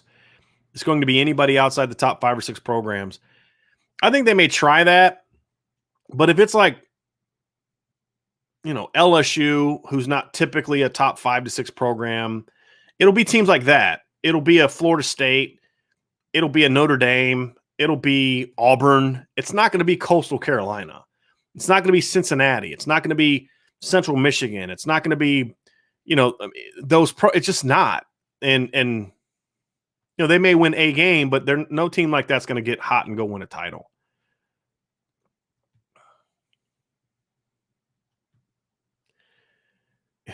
Bobby, I'm telling you, kids are not going to want to start going to Boise, Idaho. They're just not. All right. Daniel says, thanks for the love, Brian. Keep up the great work, my friend. Much respect to all my Notre Dame brethren in the chat. Peace out. Daniel, I appreciate all the questions and the engagement. It was good, man. I appreciate you. Coleman Smith says, honestly, I would like to stay in the ACC. Granted, I'm like 19 and not an older traditional person, but I think it would give us some room for error for a loss, and the ACC is getting stronger. See, I think that's the thing, though, is that if the ACC gets stronger, then it's going to be harder for Notre Dame to get in the playoff, because they're a lot of times going to be the 3rd or 4th team in the ACC in some years. So if it gets back to, if Clemson kind of stays where they are and Miami and Florida State get back to where they are, then there's going to be years Notre Dame could be really good and lose 10 games, and are they going to get the respect to be that 10 or 12 seed if they're the 3rd best team in the ACC? I don't know if it gets to that point. Maybe the ACC by then has that kind of respect, but you're taking a risk there. I think, if anything, it's safer to say be an independent, set schedule a little bit softer, and then kind of guarantee yourself 11-1 and 10-2 seasons every year, which is going to increase overall your odds to get in there. But I think it's eventually going to happen. I just don't think going to the ACC is necessarily going to give Notre Dame the room for error that you think. Either A, the ACC continues to not be very good, and then you're not given the respect, or B, the ACC gets a lot tougher, and then it's a little tougher for Notre Dame to win some of those games. The other problem is that by Notre Dame going to the ACC, it validates the ACC. It validates some programs in the ACC, and then allows them to take advantage of it, as opposed to Notre Dame. Dropping Dime says, what year would the 12-team playoff start? So I'm pulling this up now. My understanding is it cannot start until after the 2023 season. And I'm going to pull this up here real quick just to make sure that I am correct on that. But I believe they said that it wouldn't be until after the 2023 season. So let me just pull this up. And that article doesn't say. Come on, ESPN. Do better. So it doesn't look like that is in that article, but I believe it was 2013. All right, here we go. Matt D says, as much as I love watching Notre Dame play, I don't want to see a top kid lose his potential draft pick to major injury playing 4 extra games in a championship. I don't want them to sit. I also don't want them to sit. It's a tough situation to be in. There's no question about it. Jeff Fluke says, I don't know what's worse, the participation trophy playoff, or that I don't want my team to earn, or I don't want to earn my spot transfer portal. Well, real quick on that, Jeff, is not every kid that enters the transfer portal is leaving because of his spot. I'm just like, for example, I've seen a lot of people take shots at Jay Brunell because, he didn't want to compete. I can assure you with 100% certainty that Jay Brunell is not leaving Notre Dame because of playing time. There's a lot more to it than that. A lot of these kids, some of these kids leave for that. Some of these kids are leaving for other reasons. And also I may want to earn my spot, but if I'm not getting an opportunity to earn my spot, then what am I staying for? So, but I get your point. But the problem is now, Jeff, we have both of them. That's a little bit of the problem. Rob Dog, we've got a Georgia Bulldog fan in the chat tonight. It says, honest question, is a 4 seed beating the number 1 seed in the college football playoff era? Has it even been a close game? I think, didn't Alabama? I thought Alabama was a 4 seed one of those years. Let me look here. I believe 2017, I believe, Rob, that Alabama was the 4 seed and Clemson was the 1 seed, I think. Let me just look that up. Because remember, that was the year that Alabama beat Auburn, or Auburn beat Alabama. Alabama did not win the SEC title. You should know. I mean, that was the year that Georgia beat Auburn. Alabama still got in, and I believe they were the 4 seed that year. So yes, Alabama was the 4 seed in 2017 and beat number 1 Clemson. I also think that Ohio State was the 4 seed in 2014. Let me just look that up here real quick, Rob, to answer your question. Ohio State in 2014 was the 4 seed, and they beat number 1 Alabama 42-35. So, yeah, it's happened at least twice, Rob. Both times it involved Alabama. One time Alabama won, the other time Alabama lost. So it's definitely happened twice. Old Grim says, this is all about the money. I will lose a lot of joy in my Saturdays. You're not alone. Oh, Albert Sancho. See, I should have just kept going, Albert. I should have just let you answer the question. I got to it late. But yes, Albert is correct. That it has happened twice. Michael Sweeney says, Brian, all good points, but 8 teams is better than 4. And in my opinion, all that's needed over another decade, that number will certainly grow. But here's the thing. Here's the thing, Michael. Why does it have to grow through a playoff? Okay. Again, I don't want the number to grow. If you don't deserve to be in the playoff, then you shouldn't be in the playoff. If you want to give more opportunities to get in, then give teams more opportunity to earn it. And that's what my proposal is all about. My proposal was essentially get rid of the bowl tie-ins to the playoff, or the bowl connection with the playoff. Just get rid of it. Go back to the conference champions, get an automatic bid to a bowl game the way it used to be. Then, if you're the number 6 team in the country, or you're the number 7 team in the country, you're either going to be in a bowl game because you won your conference championship against some at-large team that maybe is ranked higher than you, or you're going to be the number 7 or 8 team. You're going to be an at-large team, and you get to go play in a bowl game where you're the number 7 team. So one of the years it would have been, I believe we had done this recently, and actually I'm going to pull it up, but one of the years it would have been, I think it was Ohio State and Georgia were both really good. They both got left out of the college football playoff, but they would have had a chance to play in the postseason. I'm going to pull it up here real quick. So it would have been, let me find it. It would have been the 2018 season. So I'm going to pull it up here right quick and let everybody see it. It would have been the 2018 season. Okay, and let's get that up on the screen here. So there we go. Right. So 2018, Georgia and Ohio State finished 5th and 6th. A lot of people felt both of those teams had a right to get in. Well, now they get to go to a bowl game. That was the year that Ohio State lost at home, or lost on the road to Purdue. Right. And then Georgia that year lost 2 games. But Georgia was a really good team, but they lost 2 games. They had a pretty tough schedule that year in 2018. And a lot of people felt, kind of end of the year, that Georgia was a team that could have had a chance to play for a title. They went, let me see here, 2018 Georgia Bulldogs. So they lost to LSU by 20. Then they went to the SEC championship game, lost to Alabama by a touchdown. If you remember correctly, that was a game where Georgia had a lead, blew it late. You had that horrible fake punt safe thing that they did with Justin Field, didn't work out. But people felt, boy, that Georgia team with a rematch against Alabama, they had a shot, right? Well, now Georgia has a chance to earn a trip back into the college football playoff. If you'd have looked at it that year, the Peach Bowl, UCF, number 8 seed, if they go out and just beat the brakes off of Michigan, and then all of a sudden a couple upsets happen, Penn State knocks off Bama, LSU knocks off Clemson, maybe Washington knocks off Notre Dame. Now all of a sudden they have a shot to jump into the playoff, but it's being earned. And what you've done there is you've now given the bowl games a lot more importance. You've also protected the integrity of the regular season. So I think all those things would have factored into it, but now you're not doing it in a playoff. Now you're giving these kids an opportunity to go and play in a bowl game. And it would have made for just a better scenario, in my opinion. Got it. Robert, I appreciate the super chat very, very much. The whole thing that makes college football great is if you lose one game, you might be done. That's what makes college football exciting. I agree. I agree with you, Robert. And the problem is there's just a lot of people, in my opinion, that they've moved the needle, so to speak. It's no longer about winning a championship now. It's, we'll just make the play, just show up, those type of things. That's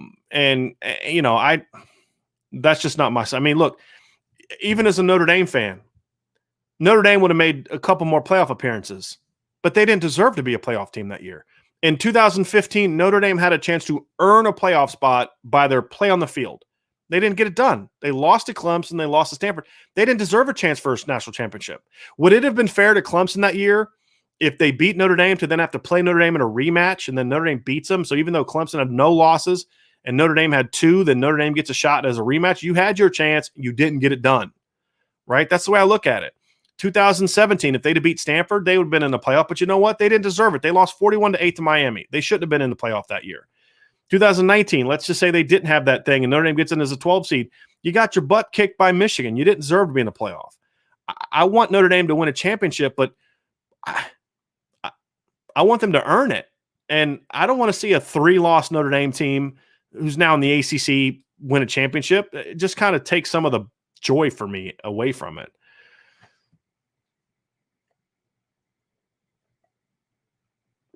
Rusty Cubis says 8 is greater than 12, which is greater than 4. I disagree with that. I think 4 is the ideal number for a playoff. I like the elitist nature of it. I just would have created a system that gave more teams an opportunity to earn their way into the playoff, as opposed to just making the playoff easier to get into. I don't think that's it. Okay, we got some Alabama and or Florida State and Georgia fans going at it. I see. Hey, not going to get into that.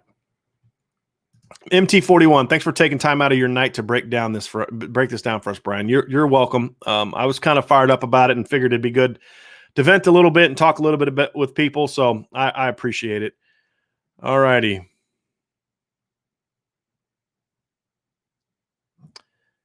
These SEC fans jump into a chat and they start bickering. We don't really have that.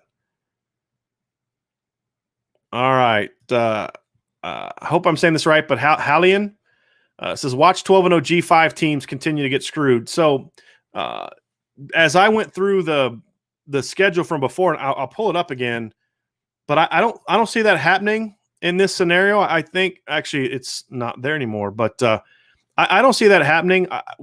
Don't need that there. In 2020, Coastal Carolina would have made it and Cincinnati would have made it, and Coastal was undefeated. 2019, Memphis would have made it. 2018, Central Florida would have made it. 2017, I believe Central Florida would have made it. Was it 2016 or 2017 that, let me pull it up so I can look at it myself. There would have been a group of 5 team in it every year of the playoff, except maybe one. Let me just give me a second. I'm going to pull this up. 2014, Boise State would have made it. 2015, Houston would have made it. 2016, Western Michigan would have made it. 2017, Central Florida would have made it. 2018, Central Florida would have made it. This is based on applying the current standard to past seasons. 2019, Memphis would have made it. 2020, Central Florida or Coastal Carolina would have made it. And Cincinnati. So this year you would have had 2 group of 5 teams in. So I don't think they're going to get screwed unless all of a sudden they just say, well, we wouldn't have ranked them there. I mean, I guess if you want to get conspiracy theorist on it, and I have no problem with that. I think those can be fun conversations. You could say, well, they wouldn't have ranked this team such and such then, or they would have. But at the same time, with the guarantee that the six highest ranked conference champions make it, you're guaranteeing that one of them is going to make it. The only way that I think right now a 12-0 group of 5 team may get left out is if there's 2 group of 5 teams that are undefeated and one of them gets left out. I think that's the only way it could happen. But even then, I mean that would be tough. A lot of these group of 5 teams that made it that weren't ranked in the top 12, they had a loss. They weren't undefeated. UCF made it the year that they were undefeated. They would have made it as an 8 seed, so they wouldn't have even needed. They would have the 8th ranked team. They would have made it anyway. All right, let's see if we can get past this. Black hole, listen, FCS games should not only shouldn't count as wins, they shouldn't be counted as they should be counted as a loss. All right, let's see here.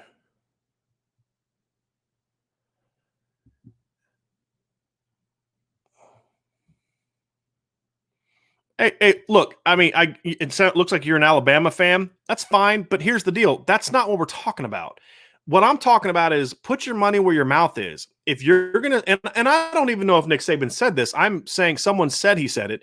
If Nick Saban's going to complain about playing FCS teams is not right, no one should do it, then why is he doing it? Well, everybody else does. No, they don't. Ohio State rarely plays FCS teams. Notre Dame never does. UCLA never does. USC's only done it like once. Not everybody plays an FCS team. So if you want to be a leader, then don't play FCS teams. It's not that hard. Go schedule Indiana. Go schedule some other, lower level Duke, Louisville, all these other teams that they beat up on. But don't schedule FCS teams. That's you control that. Nobody makes Alabama play an FCS game. Oh, Tommy, did you have to go there? I said earlier that FBS teams almost always beat FBS teams almost always beat FCS teams, and then Tommy came with this. Unless you're Michigan playing App State, that's yeah. All right, here we go.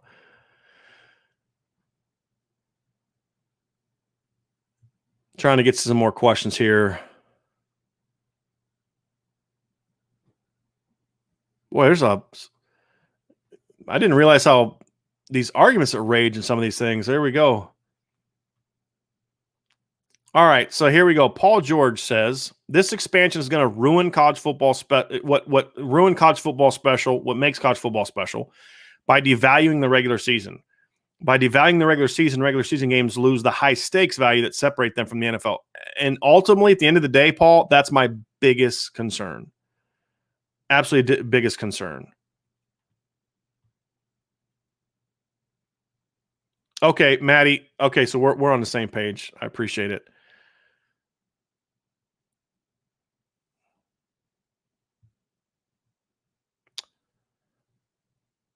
Christopher, I've never seen anybody make that. Some of these I don't have any clue what some of these are talking about. So apparently, Florida State fans jumping into this, and the last couple of beatdowns Notre Dame gave them apparently didn't dissuade them from coming into this chat and running their mouths. Most of the Florida State fans we've come across have been pretty good, but this one apparently not. Let's see here. Let's get some good questions. Rob Dog. Here we go. Rob Dog. This is what I'm talking about. And I've heard this from a lot of Georgia fans. So all Notre Dame fans here. I came to South Bend in 2017, and you guys were awesome to us. I marveled in the tradition and pride you guys had, and we had a great time. I will say this, Rob, that I was at the Notre Dame Georgia game in 2019 as well, and a lot of Notre Dame fans came back saying the same thing about Georgia fans, that treated them very respectfully, and it was a good environment. And that, to me, is something I really enjoy about college football. Let's see here. Let's go down here. This is going off of a lot of different. See here, boy. There's not even talking about this anymore. It's just people kind of bickering here. Let's see here.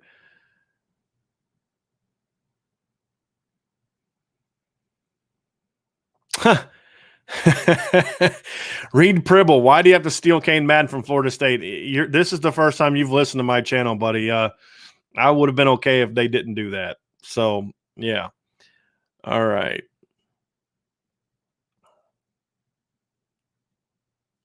All right. Lachi says, this is a good one. Do you think Notre Dame will move games early in the season to give them more time at the end of the season to heal up and prep for the playoff?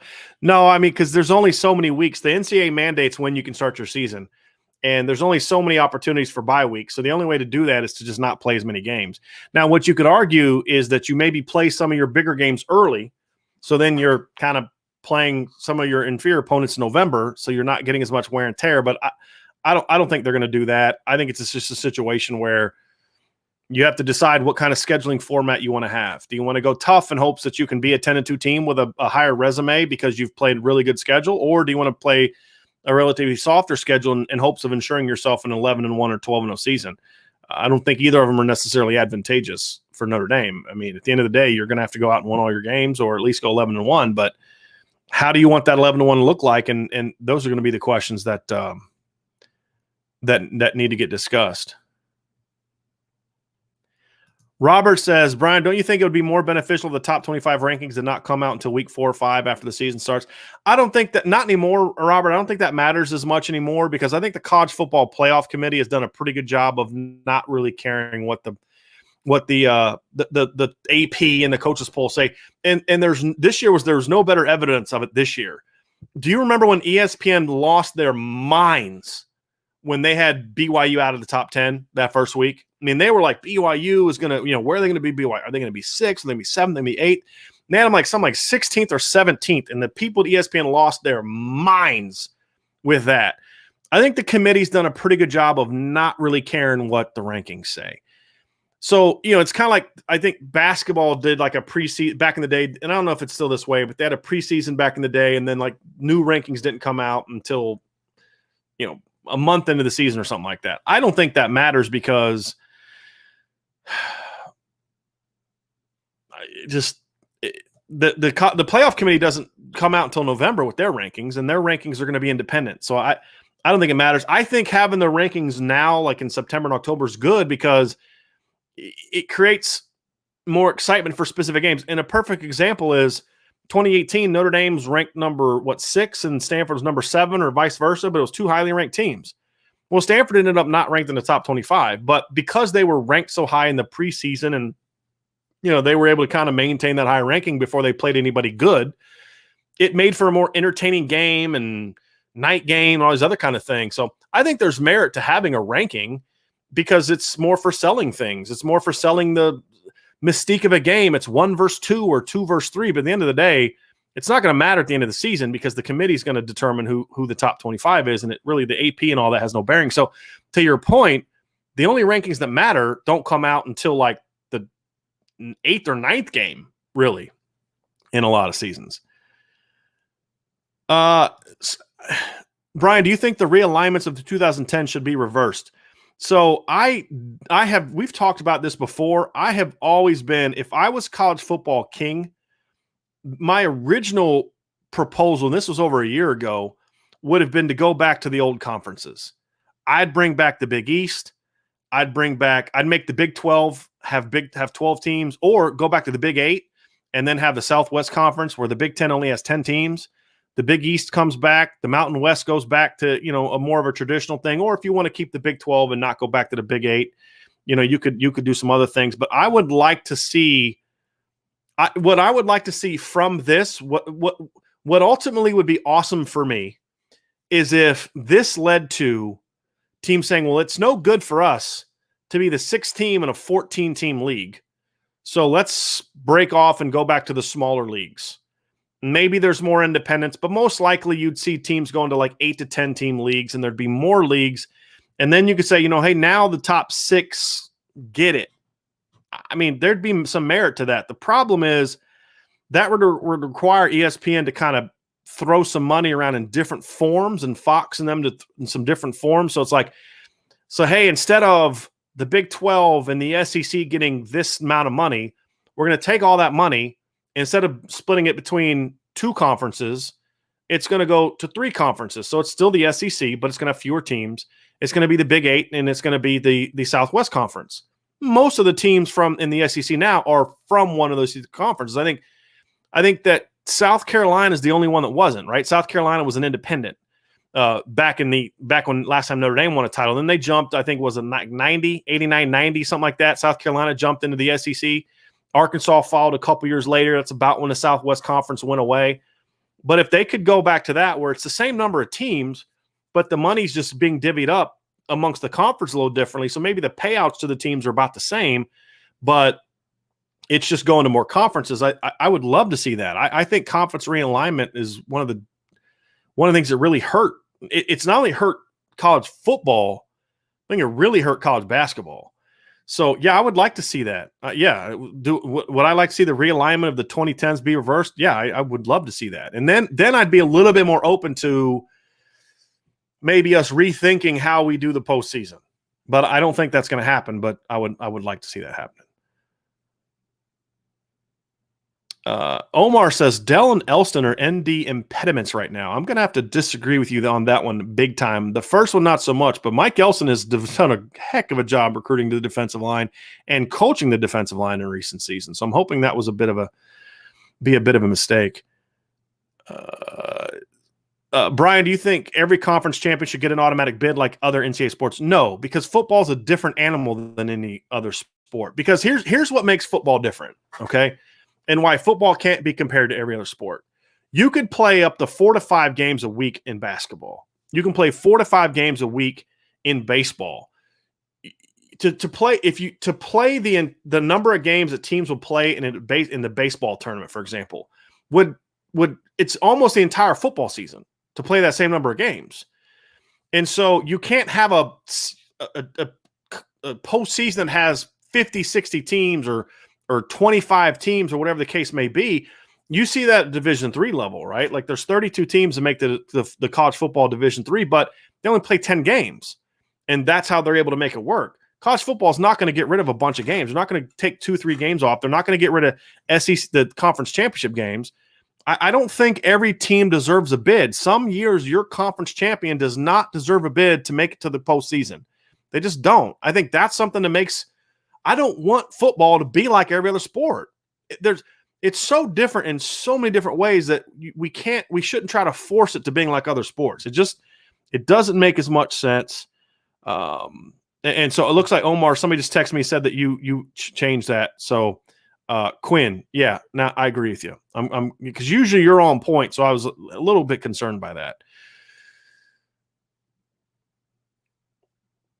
Let's see here. John Wynn says, if USC plays against Oregon and Eugene 3 times, including one for Pac-12 championship, would you be okay with it? Or is it just a bad matchup in 2021 this year? I don't think that would stink. That the odds of that happening, John, are slim. But to John's point, for people who are wondering why he's asking this question, I believe USC plays at Oregon this year, but does the Pac-12 moves its conference championships around every year? So I'm actually going to look that up just to make sure that that we're kind of we're being accurate with this information, so I can be sure of this. So the Pac-12 championship game in 2021 is going to be. Let me try to find it here. I'm going to try to find it, John. I apologize. Are they seriously just writing articles about when the game is going to be played? Oh, the schedule announced. All right. Okay. Trying to find this here real quick. I cannot find it. So are you saying Google's not being my friend tonight? Let's see here. Are you basically saying that the Pac-12 title this year is going to be played in Eugene, and that's why you could play it? And then, so hold on, let me just try to find this real quick.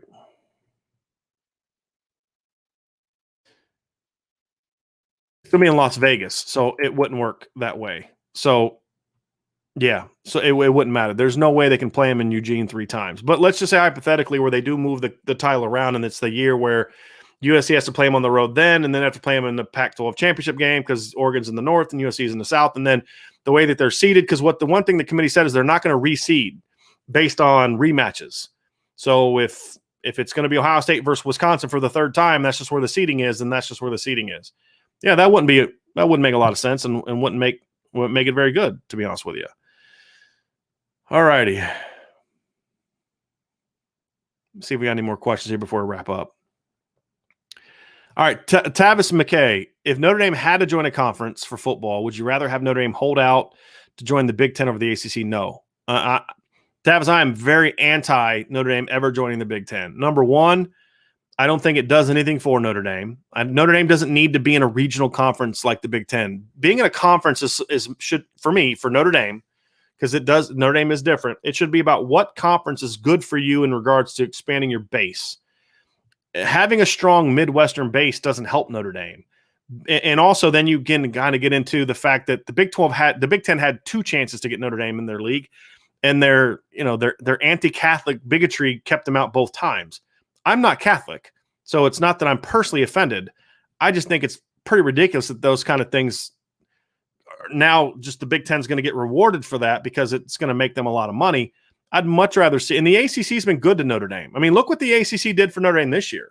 I mean, they stepped up big time, and now, of course, having Notre Dame help them out too. But I'd rather see them in the ACC. I also think that the ACC has more schools that are similar to Notre Dame. The Big Ten, it's a bunch of state schools. Now, the ACC has a lot of state schools, but there are some private schools. The other thing that Miami's a private school. But some of the public schools in the ACC, like Virginia, are really, really good academic institutions.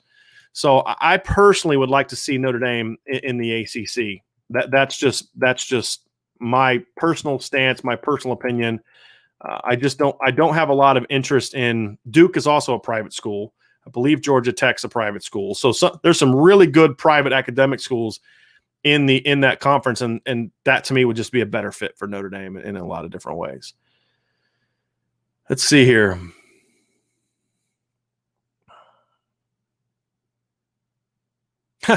Richard Mockmore, I would like to see Iowa and Northern Iowa see Iowa and Notre Dame play each other like they used to back in the day. I'm an Iowa Hawkeye fan. Richard, that must have been a long time ago. I'm actually going to look this up on there's a really cool website that shows all these things, but I can't remember the last time. I don't know if it's happened in my lifetime that Notre Dame and Iowa have played. Yeah, last time they played is in 1968. But to Richard's point, from 1945 until 1968, Notre Dame and Iowa played almost every year. They didn't play in 63. 65, 66, and then they played in 67, 68. So, yeah, I mean, I didn't know that. That's a kind of cool, interesting fact. I know they played a few times, but I didn't realize they played that many times. I mean, it'd be fun to see in some ways, but I honestly don't think it does a whole lot for Notre Dame, to be honest with you. And if looking at it selfishly from that standpoint, it just doesn't bring a lot of value to Notre Dame's sort of national brand. All righty. Let's get to these last few questions, and then I got to get rolling. We're going 2 hours here. I appreciate everybody being a part of the show tonight. Please hit the like button before you leave. If you're a fan of another team, come back. We're pretty objective here. We like to talk college football. We'll treat you good. As long as you treat us with respect, you'll get treated with respect, and that's something that you won't have to worry about. So please feel free to come back. So let me see if we got any more questions. All right. Answered that one. I'm trying to get through these questions, see if there's any that we'll get to.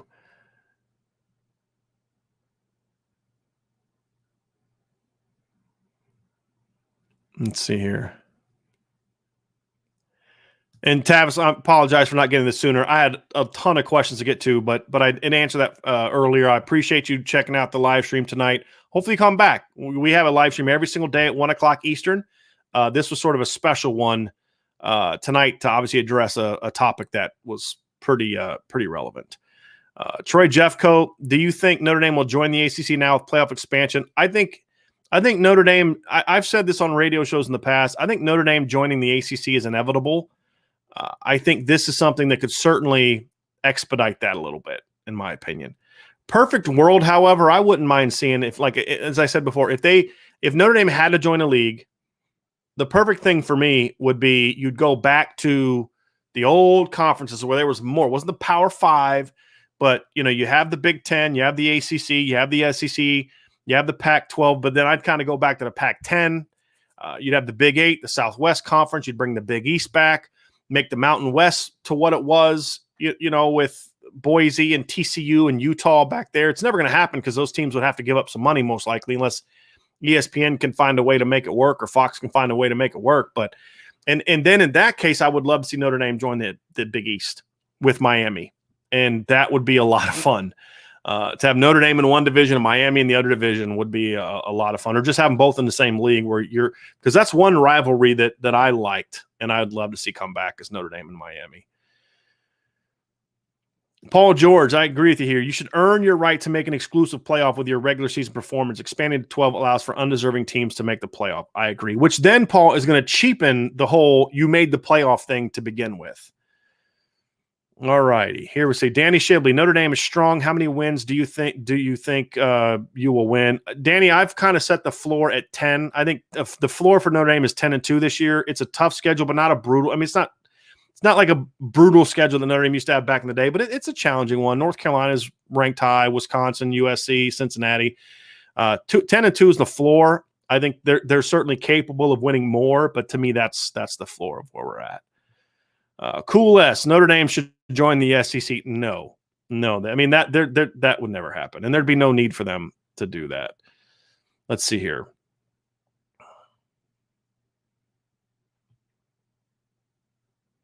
John, it says, I'm a University of Washington fan. So how do I know when my team gets into the playoff, or does my team immediately out of the playoff picture because other conferences are in the playoff mix? Well, if Washington's winning their league, then they're going to be in. When we went through earlier, I don't know if you saw this graphic, but I went back to 2014 and projected who would be in the playoff based on how teams were ranked at the end of that year and who were the conference champions.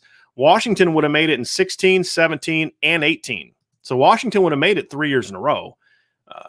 Recently, I think the reason Washington is in the Pac-12 as a whole haven't made it is because some of those teams, Washington's had a couple down years, Oregon's had some down years, USC's had some down years, but they'll be back up, and then it'll be some other conference complaining about how they're not being treated with respect. All righty.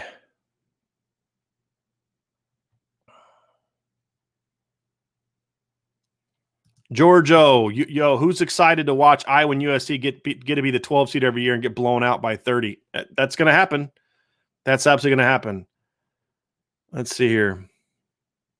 Dennis Rydell, East Coast time for bed. Great show, Brian. Keep it up. I appreciate you. I appreciate you being part of the show tonight, Dennis. Hopefully, I was able to get that before you left, but I'm way behind. Let's see here. Mateo Josephine, go Noles for life, baby. Never scared of a beatdown in our last game. We didn't play too bad in South Bend.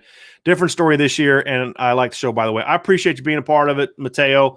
And keep in mind, Notre Dame was kind of going through their COVID thing. They had some players not in that game and still won pretty convincingly. But, we had a show a while ago. You may want to check it out. But, we kind of debated whether or not Florida State being a powerhouse again is good for college football. But I do like Mike Norvell, and I've said on the show before, I think he's going to get it turned around. It's not going to be on September 5th. Hate to break it to you. All righty. Giorgio, so if Notre Dame joins the ACC in the near future, would this mean that the ACC divisions will need to be redone? Right now, they really don't make sense. I don't think they'd be redone. I mean, you're going to have 15 teams. I think the only way it would be redone is if you added 2 teams and you kind of go to the super conference thing of 16 teams. But if Notre Dame joined the ACC, assuming they didn't kick anybody out, I think they just put them in the Coastal, and then you'd have Miami and Notre Dame in the Coastal. So you'd have 2 traditional powers in the Coastal. You'd still have Clemson and Florida State in the Atlantic. Or is it the other way around? I always get them confused. But Miami and Notre Dame in one, Florida State and Clemson in the other, I think is the way that it would go.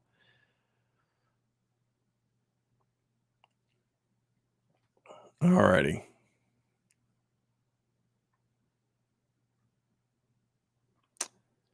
All right, let's see here. We got some more questions.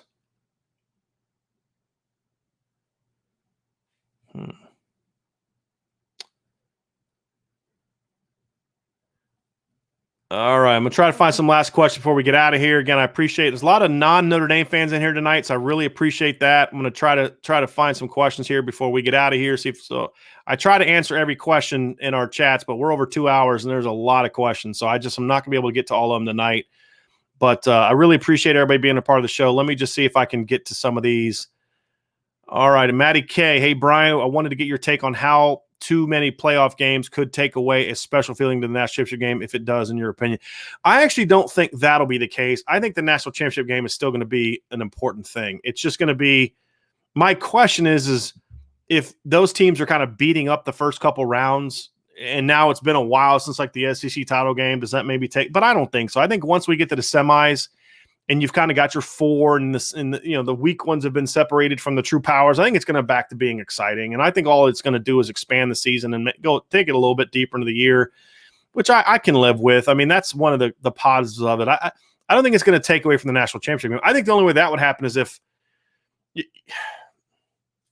I mean, even like, so let's just say you had some Cinderellas. I mean, look, the Baylor, was it Baylor and Gonzaga national championship game had great ratings because it wasn't the traditional blue blood. So like if Coastal Carolina, let's just say hypothetically, got hot and then they made it to the championship game and they're playing Alabama, or no, they play either Ohio State or Clemson based on the seeding.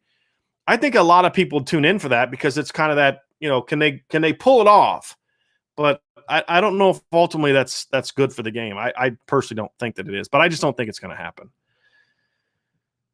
Let's see if we got any more here.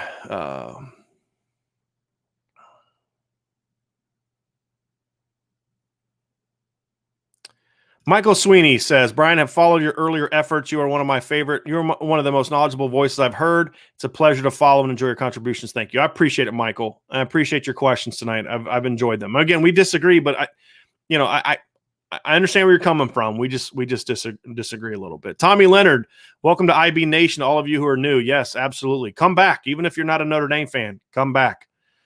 All right, here we go. John Wynn says, so as a Notre Dame Fighting Irish fan, how confident are you for your team to get into the college football playoff this year after playing against FSU in 2021? I think you're asking about the college football playoff. I think Notre Dame's got a shot. There's still some questions got to get answered in the fall, but I don't think Florida State's going to be one of their toughest competitors. Fallen Hero, how scared are you of Cincinnati? Are you? I'm not. I don't have to play them. I'm not scared of anybody because I don't have to coach against them or play against them. I don't think Notre Dame's going to be scared of Cincinnati. I think it's going to be a game, especially since Notre Dame's defensive coordinator from there. He's going to know them pretty well. I think it's going to, and former Notre Dame players now there, another former Notre Dame coach is there. They're not going to be scared of them, but Cincinnati's going to be a quality team. Let's see here.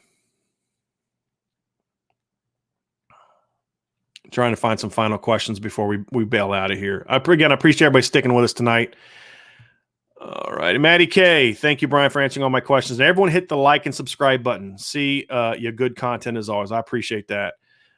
Brian, you have to thank the rival fans for turning into how the programs can into how their programs can be like Notre Dame. Matty D, subscribe, like, and share. Hit the notification bell. Great thought, D-Rock. Let me see where he says that. That's right here. Okay. All right. Texas A&M was better last year. No, they weren't. There's zero evidence that Texas A&M was better last year. Notre Dame had a better win, and when Notre Dame played Alabama, they lost by 17. How many did that Texas A&M lose by? Come on, get out of here with that Texas A&M stuff. All righty. Eddie DeBartolo, great name, by the way. Will Notre Dame be forced to join the ACC with a 12-team playoff? We discussed this a little bit earlier, Eddie, and do I think they'll be forced to? I've said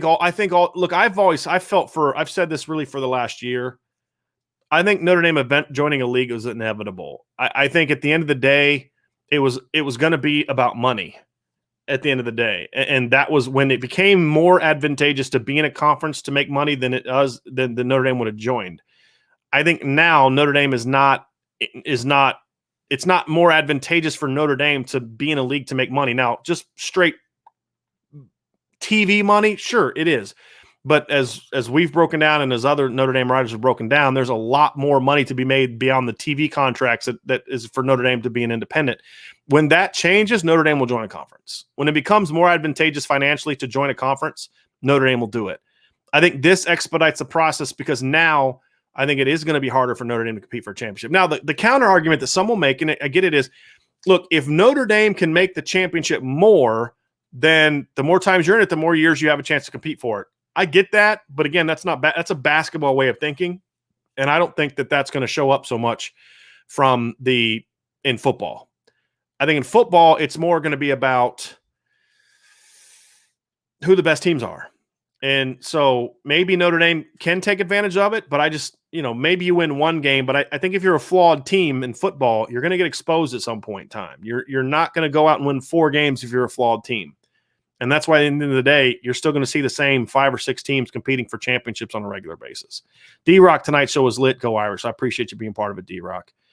Survive Dude, are you the Buckeye fan that joined our show? Appreciate you joining.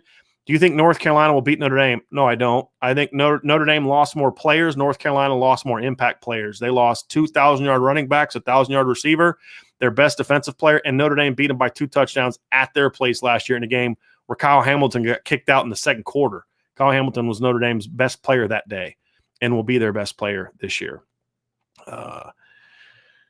All righty. So that is going to be it for today's show. I'm kind of worn out. This is our second show of the day. We had another 2-hour show earlier today where we previewed to this weekend's recruiting efforts. Make sure you check that out. We'll be back tomorrow with a Friday mailbag. If I didn't get to your questions, whether you're a Notre Dame fan or not, tomorrow, 1 o'clock Eastern, join the show.